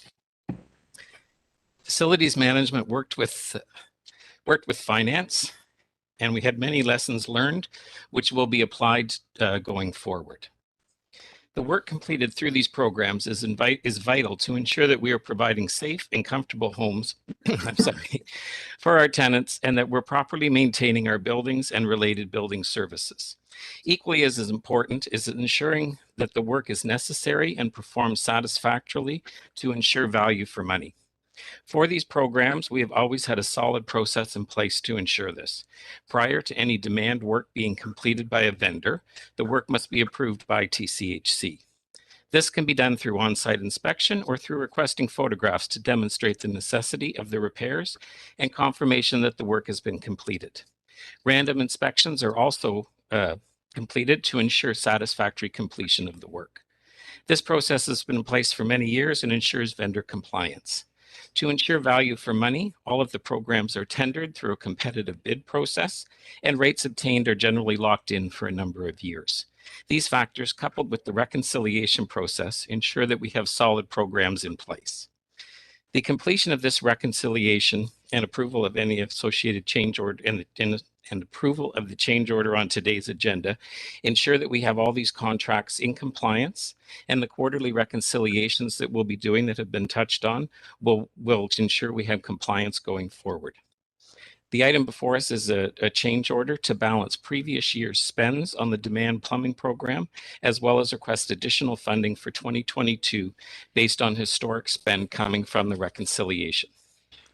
When this program was established, the annual anticipated spend was based on what facilities management had previously spent. Unfortunately, this did not take into account for plumbing work completed through other departments within TCHC, such as building staff, client care, maintenance dispatch, and risk and insurance. As a result, although budget was always available, the spend approvals were significantly understated. To balance the previous year's spend and ensure the necessary approvals for 2022, an approval of a $23.5 million change order is required. The breakdown of the requested amount is as follows. We have $5.2 million for 2020 completed work, $7 million for 2021 completed work, and $11.3 million for forecasted 2022 work, which includes the addition of contract managed buildings from the east. Could you get somebody from IT on the phone so I can ask them how I can update my password? Paula, can you put your, I'm now at picnic 91, by the way. Paula, Yeah, I've gone up. someone, Charmaine, someone mute her. Thank you. Thank you. And $11.5 million for forecasted 2022 work, which includes the addition of the contract managed buildings from the east and central that have occurred this year. There was a previous change order to this program in the amount of $350,000 for the addition of contract managed buildings from the west. Work delivered through this program is confirmed and inspected through either building staff or facilities management staff, as noted, to ensure that this work is necessary and completed satisfactorily. Due to the large change order request, this program will be retendered this year to reset the program and associated approvals for 2023 and going forward. Your approval is requested. And this, as soon as went through BIFAC, Adele. Oh yeah, we talked about this a lot. Hence the change order review and the change in process. So yes, but it is being recommended to the board by BIFAC. This is a We don't have a choice change order. No, we don't have a choice change order. As Alan alluded to, the demand portion that goes through a different committee was not included in the RFP. So that will change going forward. Yeah. Okay, any committee members, any questions or comments? Motion to approve.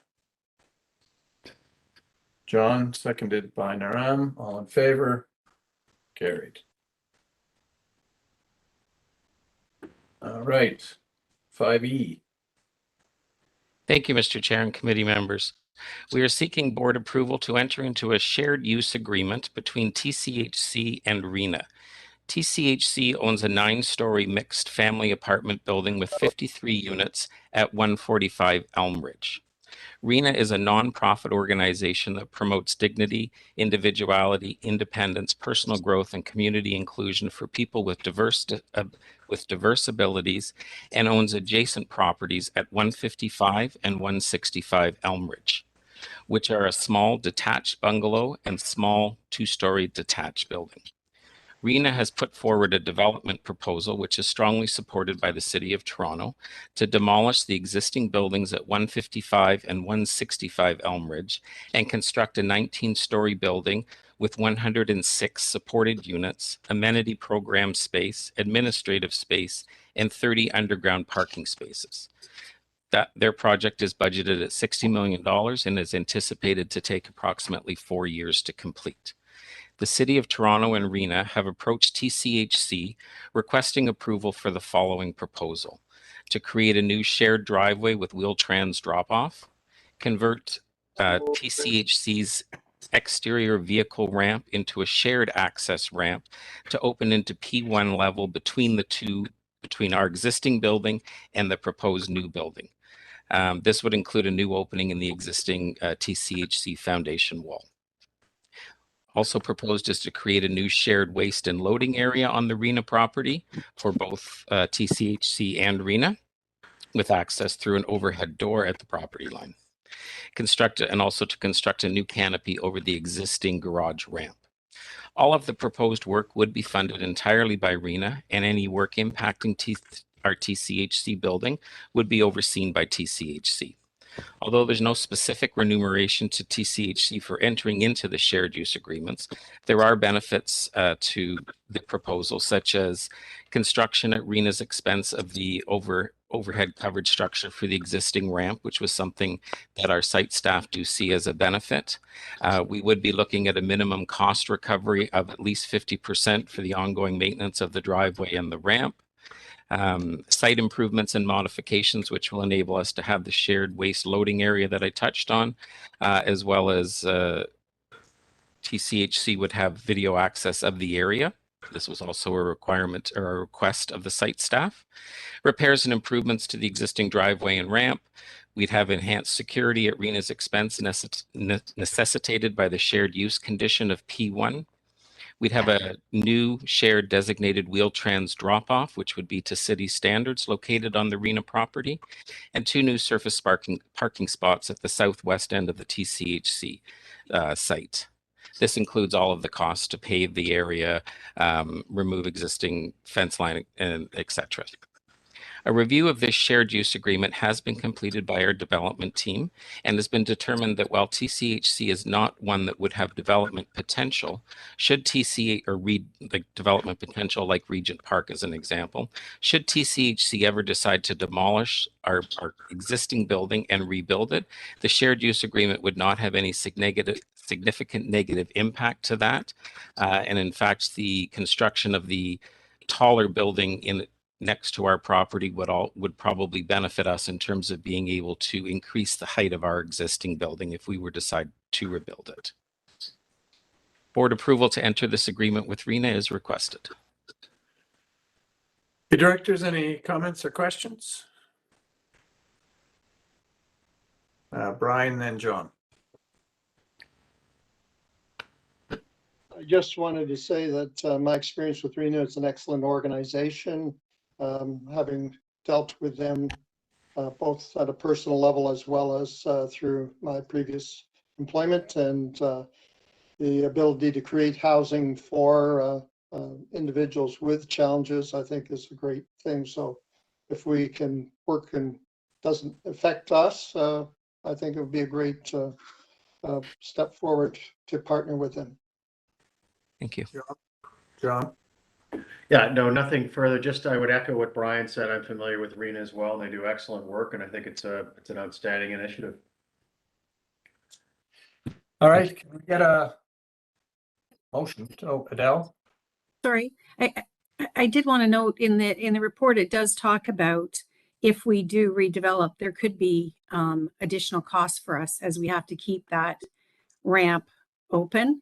I know Kelly highlighted that. And the other thing I just wanted to note is that, you know, we have support letters, but, you know, as we experienced at our PEI, you know, Toronto Hydro gave us a support letter and then they just changed their mind. So we can't, you know, these aren't binding on future decision makers. So I just didn't want us to put a ton of value on them, but I would like Kelly to speak to the impact on construction, because it's not, that there is something there to consider. Through the chair, I'd be happy to. When you look at Rena's proposal, they do have a very slim side yard setback adjacent to TCHC's property. It ranges from 4.5 to 5.5 meters for the tower, 2.5 for the podium. Typically, for tower redevelopment sites, the city's good practice is to try to maintain a 25-meter separation distance between towers. Usually the onus is on each property to share in that separation, 12.5 meters on each side. TCHC's original concern was because Rena's proposal is so close to the side yard that we would have to absorb an additional setback on our property should we decide to redevelop in the future. The city's letter does confirm that they would not require us to set back more than our share, so 12.5 meters. As Director Imrie points out, it is not binding on future councils. However, there has been an added recommendation that city planning do direct council's recommendation to the TCHC Board of Directors. So there's an added step of consideration by council. The other point is, by the very nature of a shared use agreement, it's a permanent easement, you know, on our site. If we were to ever redevelop our site, as Chair Imrie presents, we would have to keep that access free and clear. So we would be developing around that ramp to provide Rena continued access to their garage. So it does present some redevelop challenges. It's our understanding that the counselor, the local counselor, the housing secretariat are very supportive of this application because of the added affordable rental that it creates in the city. Okay, any other directors? Can we get a motion? Brian, seconded by Mohammed, all in favor? Carried. Thank you. I think now we're at Brian, your report, and then the Well, thank you very much. I guess just a few comments, mainly looking forward to discussing the board and committee meeting rules, procedures. I guess one of the things just to comment before that is really our goal was to find ways to have more participation from tenants at the committee level, not to exclude them at the board level. And I guess just my own experience over the last couple of months is that we have really been able to have tenants make deputations at the various committees. And I think that's a big plus, because the earlier we can have input, I think the better policies we'll be bringing to the board, and not to say that at any time tenants cannot depute to the board, but I think it's encouraging to see more participation at the committee levels, and I'd like to just thank the tenants that have been involved and their feedback, especially in the focus groups that we had, and the process has gone through a number of changes in the process from their input, and I'd just like to thank them for their participation and input. And maybe at that point, just turn it over to Dara to introduce the item. Do we have a deputant? We have three. The first deputant is Jackie Yu. Ms. Yu, can you hear us? Yes, I heard you. Thank you. It's my turn now, right? It is. You can start. You have 5 minutes. Okay. Good morning, Mr. Chair and directors. My name is Jacqueline Yu, and I live at 11 Solomon Street. Thank you for the opportunity to share my thoughts. I wish to discuss the issue I have encountered with the tenant engagement refresh process. If my time is up, please let me know.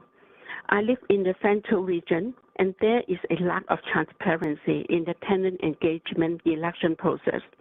My concern regarding the tenant engagement process were addressed in the email sent from Ms. Doody from the CEO office, dated December 8, 2021. This letter contains inaccurate and false information. It is very concerning that Tchc accept a process that including false and misleading information, allowing people who do not live in our project to be our committee rep. Tchc policy requires that committee rep need to be nominated by fellow tenants. I have previously asked who is the tenant nominate our non-real committee rep. I have no reply today. For transparency, I am asking once again, who nominate our non-real committee rep? I have brought this issue up to the solution team, COO office, CEO office, and have received inaccurate information or response that do not directly address my concern.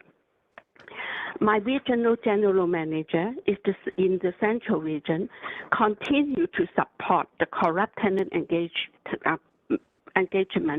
partnership with tenant engagement, correct for future development plan, and target individual with tenant by providing his email to individual tenant to protect the bully tenant, not live in my building, who come to harass me without consequence, instead of fixing the tenant engaged processing. And it is apparent to anyone that a decision that allows townhouse people to make decisions for apartment residents is not sensible, as townhome people will act in a self-interest manner, and yet nothing is being done to address this inequality. Also, I'm the only tenant whose lawn is being proposed to be turned into common space in front of all my bedroom window, living room window, by knowing that I'm a chronically ill senior and need a quiet home for self-care for my medical issue. It is a form of discrimination. I received Solution Team Manager Latonia, letter date April 8, 2022. Refer to the CEO office email date December 8, 2021, and general managers for regions letter date November 24, stating that my case is closed, and ignore the fact that information provided by the CEO office are inaccurate and misleading. The letter also states that updates were sent to me, but the reality is that I have not received updates. For example, I have no confirmation as to who actually the community rep are currently in the T system that reflect reality. Who is the fellow tenant nominate our non-real community rep? Tchc error in record keeping, in is leading to TCC with speaking to involved party with respect to tenant matter, and the result is that the outcome are unjust and involved by TCC own process, with the appropriate tenant not being consulted. This immediately raised the question as to whether, number one, is there actual engagement of tenant? Or number two, whether the tenant engagement process is in the best interest of all. If only a select few are aware of this committee and a solely voice are important in decision to be made, it does not reflect city tenant first philosophy and certainly does not reflect TCC tenant charter. My question is, what is TCC going to do to ensure that there is a real tenant representation and engagement? It appears to me that management's approach is to provide general template answer and declare the matter addressed. In effect, they are saying that they don't care whether there is a real tenant representation or engagement, but they have heard and addressed the matter. This is unacceptable and condescending. There need to be further accountability beyond performance measure indicator, which management can manipulate for their benefit. Thank you for listening to my concern, and please refer to my deep interpretation. I welcome any question from board member. Okay, any board member have a question or comment? Yes, Mohammed? You're on mute.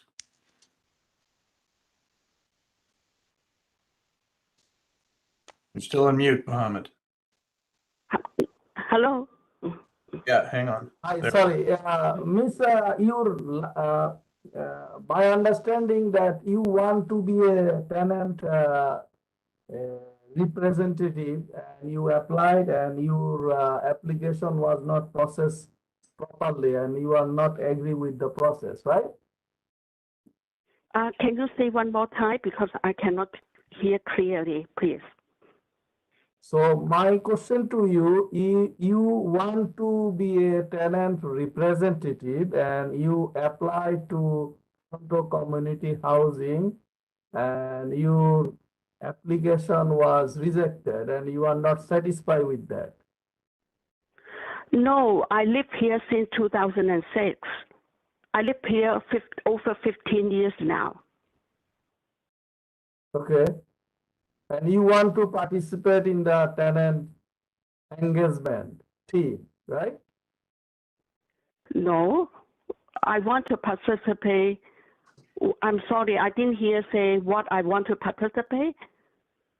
What do you want to, like which application? This, you said a tenant engagement process. You are not satisfied with that. No, I just want to. You are discriminated. No, I only want the board members know, and we have the corruption in the tenant engagement. So we need to be addressed that issue. Some tenants like myself being pushed to the edge without any place to complain or avoid the concern. No matter where I go, they shut all my channel. Good thing is I thank you, Director Paul Fletcher, recommend the focus group. I thank you, Director Brian and Dara. They make the focus group. That's the only chance I had the chance to voice my concern. I've been shut all the channel by no place to complain. They shut me down for everything. I would get trapped inside in my unit for a few days. Then I'm so scary, but I have no place to voice my concern. So until the focus, I had chance to concern. That's the first time. Oh, I don't understand actually. Okay, Brian? Mr. Chair, the deputant seems to be talking about the tenant engagement process, and our topic is the board meeting rules and procedures. Yeah, I'm not quite sure how they link up either. But I think that, she's objecting to not being heard, but this is not the forum for her to be, this is not the topic to which she's addressing right now. She's addressing tenant engagement. It is a topic because the deputation, the rule changed. I was supporting the rule was not changed. The rule of the deputation, it is on topic because if without the rule, my deputation, how my concern being heard? Or It deputations. Okay, Mr. hang Chair. on. Yeah. Yeah. So it is on topic. This is my only chance Okay, to hang on. say. Hang on. Yeah, understood. Hang on. You've had your 5 minutes. Brian? You're on mute, Brian.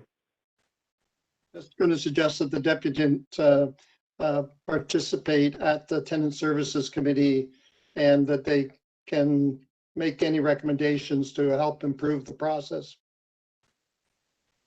I did already, but the thing is nothing has been done. I did do the deputation on the TFC committee. Nothing has been done. So all my concerns have been shut and ignored. But I don't even have a chance to voice my concern until the focus group. That's the first chance I'm being openly to voice my concern. That was a problem in Tchc because the regional general manager is the one-man show to control everything, including the think about it, CEO information based on regional general manager, the solution team based on the regional general manager, the general manager provide information. Yeah, we've got all that. I think I've got a director, Marcel, who would like to speak. No, he's okay. All right. Any other comments or questions from the directors? Okay, thank you. Any other deputants? Yes, we have 2 additional deputants. The next deputant is Miguel Avila Velarde. Mr. Avila Velarde, are you on the line? Can you hear me? We can hear you. You have 5 minutes. Okay, thank you. Good day, TCSC. I'm speaking on item 6A, board item boarding committee meetings rules of procedure. The board shall pass a bylaw that includes procedures for governing the calling, place, and proceedings of meetings of the board and its committees. The board shall seek approval from council for the bylaw. So, as we continue with ongoing conversation, this topic has been brought to the attention of the TSC and the JCHRC committees, and I believe 2 times back to this board, where it all began. In essence, we largely have spent our time and energy in the conversation center about procedural rules. Last week, I attended the JCHRC committee, and I heard that the Tenant First committee, Tenant First has made some recommendations, which I find it to be a remedy for all the concerns that previous deputants had brought to attention to the board and committees. However, there's two additional comments I'd like to say. But before that, I do that, I want to acknowledge the new term member of this board, Mr. Mohamed Monimu Aket. Thank you. Welcome to TCSC, the board. A previous deputy from the Lawrence Heights, the revitalization project, spoke about this very important matter. In regards to the use of the governance structure, we are underrepresented, and this is the point that Councilor Fletcher pointed out to you guys a few minutes ago. We have a very interesting pilot project happening right here in Regent Park. Since we got $26.8 million to invest in community benefits agreements, we are putting together a community benefits oversight working group, and it will be made up of 6 tenants of TCSC and 6 condominium tenants. So we see that there is an opportunity for you guys to see that this balance will make the best results when we are negotiating the benefits for the community. Likewise, we feel that in conversations in Regent Park, the TCSC board shall move on and incorporate more voices from the residents of TCSC. We really are underrepresented, even for voting. We get defeated time and time again. And it's not to discourage my good friend Mohamed, your first day on the board meeting. But this is what's going to happen. There's going to be a lot of political influence. The other thing I want to bring to attention is that someone from Scarborough mentioned about accessibility. in regards to WebEx. We are unable to submit pictures or videos to illustrate an issue that we are bringing attention and clarification to the board to understand what's happening in our community. So I wonder if the city can allow WebEx so we can submit video and photographs to them to show you the board what is the topic of our conversation. Sometimes our disabilities, that's not allow us to be clear on using this system. Sometimes photographs speak 1,000 words. So we also like to see if there can be an improvement to the deputy's table 931 Young Street. Can you do an improvement so we can have access to plug in our electronic devices such as computer, laptops, iPads, or have access to the overhead in order that, again, this is the best manner to convey our message to the public at large through the use of technology. So in view of the accommodations and requesting for accessibility, please add this component to the procedural rules that we're debating today so that you can have more engagement from the community, because that overall is the dream of the board, to hear more voices. I want to thank Jerome Leach, my community services coordinator, for opening the gym and community rooms last week. I thank you on behalf of 220 Oak residents. So now we have access to the gym.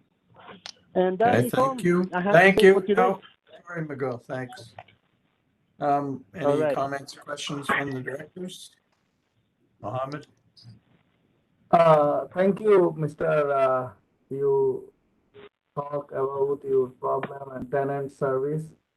And I hope that Toronto Community Housing Board of Directors and management will do like provide more opportunity that we will listen from the tenant what is their problem, and according to that we will implement their voice.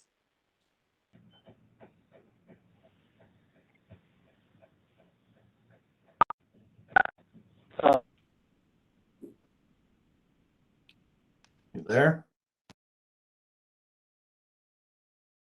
Have we lost you. him? No, I think. Thank you very much. Thank you, Mohammed, and welcome again to the TCSC board.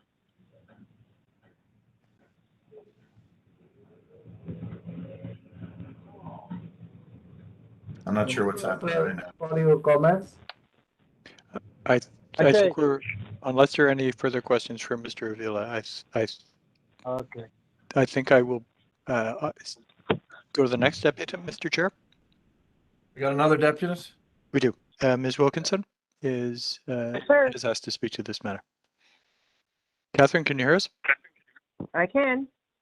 You have 5 minutes. Okay. So I do want to thank the chair, Brian Smith, and Dara for creating the focus groups that allowed tenants to appear before the Tenant Services Committee, the Government Committee, and now before the board, that this has finally gone through the process and tenants have been involved every step of the way. And when you get tenants engaged, great things can happen. And we can find ways to compromise so that it's a win-win situation for management and for tenants. So with regards to changes in the registration requirements, as I mentioned this at the Governance Committee, when is it acceptable for management to change a board policy? The answer is never. In fact, long before COVID came along, the deputation policy for stakeholders, which is a board policy, some of you may be familiar, it was changed under the previous management, requiring stakeholders to register by noon the day before a meeting. I believe at one point that was changed to 4, and it's now been changed to 3 p.m. the day before the meeting. There was no board discussion on this change. There was no tenant consultation on this policy that affects tenants. This means that tenants can no longer attend meetings in person and register on the day of the meeting prior to the start of the meeting. It also excludes the chair from polling for new deputations. And I note that a new proposal has been added.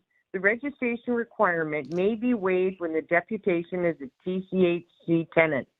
This is a bit of a slippery slope, and it really does need to be fleshed out so that we understand what it means. Who decides if a tenant deputant registration it can be excused? What's the criteria? And do we really need two different sets of rules for tenant stakeholders versus other stakeholders? It's very unclear what qualifies for waiving registration requirements. So I think we need to flesh that out, because I took it at face value, and that is where I came up with the idea to simply revert to the language in the existing board deputation policy for stakeholders, which reads, while advanced registration is preferred, it is not a requirement. The same as happens at City Hall. The procedural rules bylaw is put in place to govern the board and to comply with shareholder requirements. The board's deputation policy for stakeholders is a byproduct of the procedural rules. The deputation policy has not been reviewed since 2010. Can we please make a commitment to undertake a tenant consultation process to revise this policy that has not been reviewed for 12 years? I want to seize this opportunity to recommend that Toronto Community Housing adopt City Hall practices and procedures by creating an electronic distribution stakeholder list for board and committee meetings for tenants that indicate an interest in receiving these materials. It will increase participation, education, and awareness.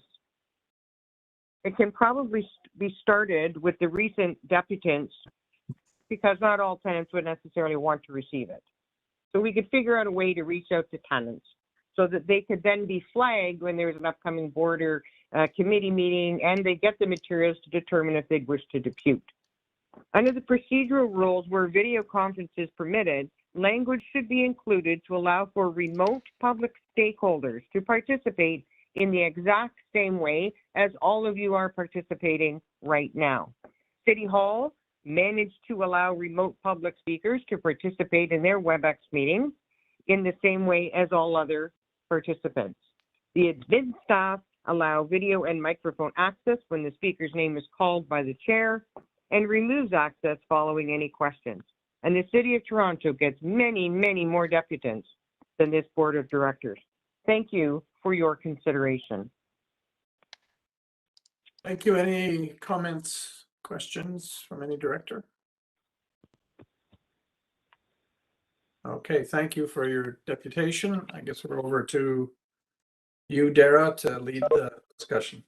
So I'm going to try and be concise. There were three proposals that we brought to the tenants at the direction of GCHRC for consideration related to the deputation process. One was that deputations would only be permitted at committee if the matter that was before the board had been considered previously at committee, so that a deputation at the board on an item like this that's gone through committee wouldn't be permitted. What we heard from deputants and tenants was that the process of deputing to the board is something that tenants value significantly. And so we've stepped away from that proposal, and our current version of the rules contemplate that a deputant tenant would be able to speak to the board on any item on the agenda, regardless of whether it had been considered previously at committee. We heard from the same way, and I think that this sentiment was partially what informed Ms. Yu's deputation this morning, that deputants who are our tenants perceive that there is an opportunity for them that they value to speak to the board in relation to matters that are of concern to them. And while we need to make sure that deputants who are speaking to the board are speaking to the board about matters that are on the board agenda, we've amended the rules in such a way to continue to facilitate that kind of conversation. Ms. Wilkinson is correct that what we've said in terms of registering to be a deputant is that you need to register the day before. To make an oral deputation, you can make a written deputation at any time.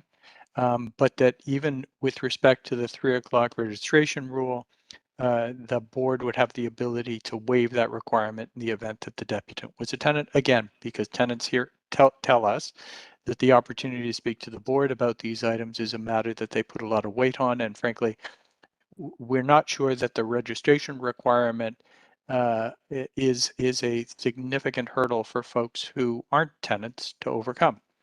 And then finally, what we heard from tenants was that they perceived that the proposal, which was that if we were going forward to remove an item from the consent agenda because we had a deputation on it, like we had this morning in relation to matters item 2G, that we'd move item 2G and the deputation to the end of the meeting.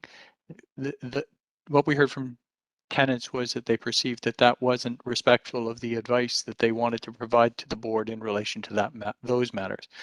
That caused us to have a look generally about the value that the consent agenda provides to the board process. And so what we're in fact recommending in the board rules is to do away with the consent agenda and simply have the board and committee chairs canvass all board and committee meeting members at the beginning of the meeting to ask whether there are any items on the agenda, regardless of whether they're previously an item that would have been on the consent agenda, that they want to hold items that would that aren't held would be approved, and the board could spend the duration of the meeting dealing with those items, including items that deputants wanted to speak to them about that required the board's attention. Those changes we think are minor. They are in fact procedural. They're not limiting the ability of tenants to make deputations to the board.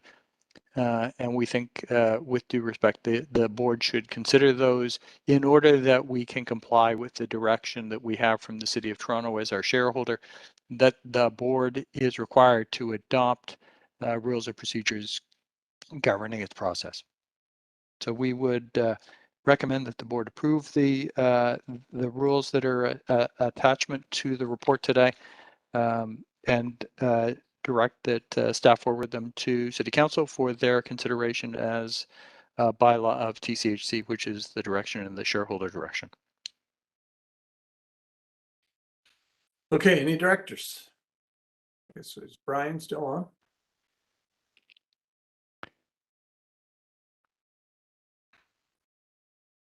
Can't tell.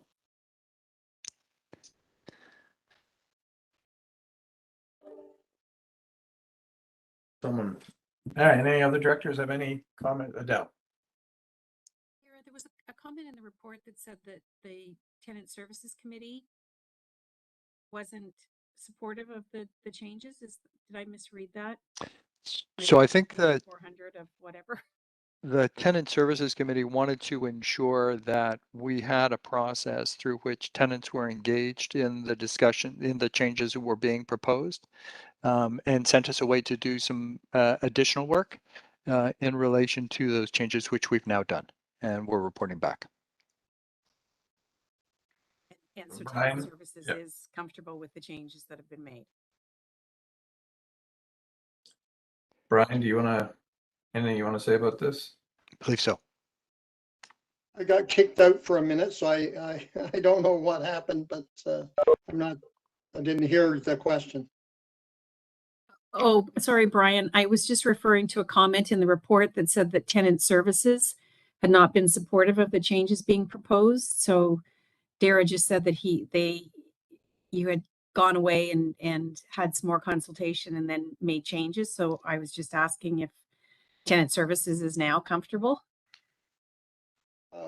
Well, I hope so, but John might be able to better respond to that. You know, I think objections were raised to the notion of excluding tenants from being able to speak to the board, and now that's been changed and rectified. My only other comment, and it back I think to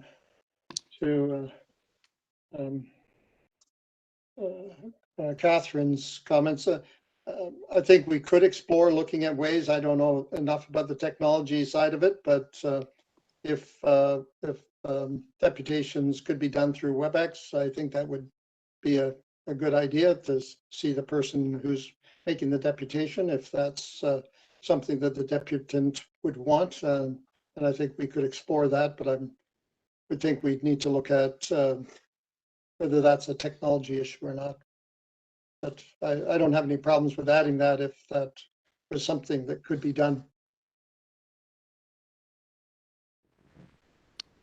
Thank you.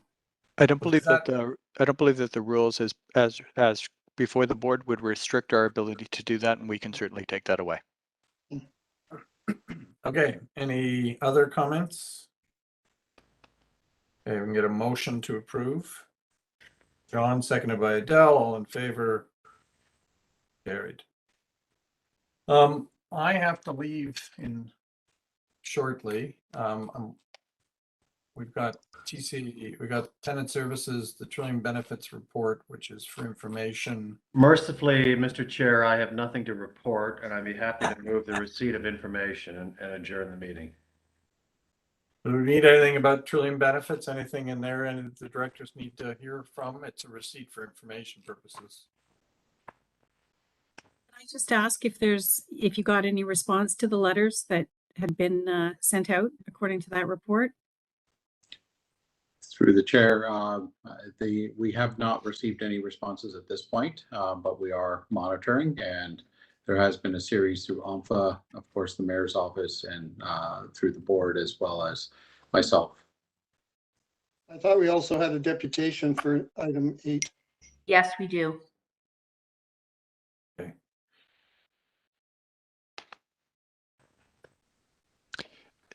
I can, and the deputant is Ms. Wilkinson. Yes, sir. Thank you. Can you hear me? We can. Okay. So I wanted to actually, my bad, I wanted to actually welcome the new directors to the Toronto Community Housing Board and just let you know that I've actually walked in your shoes and sat at that table for 10 years as a former director. And thank you very much for taking on this big task. You will find it very fulfilling and challenging. So I wanted to talk about the Ontario Trillium benefit. We already know that when the Capital Facilities Management Agreement was made and became effective in 2012, the city knew about it, Toronto Community Housing knew about it, and all the other necessary government agencies were informed and were on board. The only people who weren't informed were the tenants themselves. And it's disappointing that there seems to be this notion that TCHC takes no responsibility for informing the tenants of the significant change that they entered into. In accordance to the shareholders agreement, it is the landlord's responsibility to support tenant access to information and services and to keep them informed of issues and policies and changes and communicate such changes to policies to all tenants. This was a significant change that seriously affected almost half of the tenant population at Toronto Community Housing. The lease administrators for the past 12 years were not aware of the changes to the property tax exemption, and they continued to give tenants rent receipts to claim their rent on their income tax. The new rent receipt tells tenants that many properties are tax exempt and tells 54,000 tenants to look it up themselves to find out if it affects them. That's just unacceptable, and it's really not helpful. Why can't the rent receipt just say that building you reside in is tax exempt, therefore tenants can no longer claim their rent for a property tax credit? How difficult is it to put that in there, then tell people to look it up themselves? I had also suggested, I had the privilege of working with Paula in the communications area, that we could distribute a standardized notice to each unit that's affected by this tax benefit. So the tenants would begin to believe, if they didn't read the poster on the wall, they certainly get the notice out their door that this change affects you and here's how. Why can't Toronto Community Housing, another request I made, put up a permanent poster in all communities that are tax exempt and tell tenants what that means for them? consider a freeze. There's things we have to look at in the meantime. Could we consider putting a freeze on rent where tenants are actively paying the CRA back for this tax credit? Because certainly our tenants cannot afford to pay the rent and pay the CRA. This is a brand new debt that has been imposed upon them, and they cannot manage both.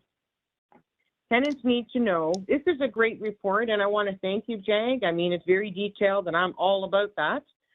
But what I don't know is, I just feel like since January, we're working on it, is basically our stance, and perhaps Toronto Community Housing has done all they can do.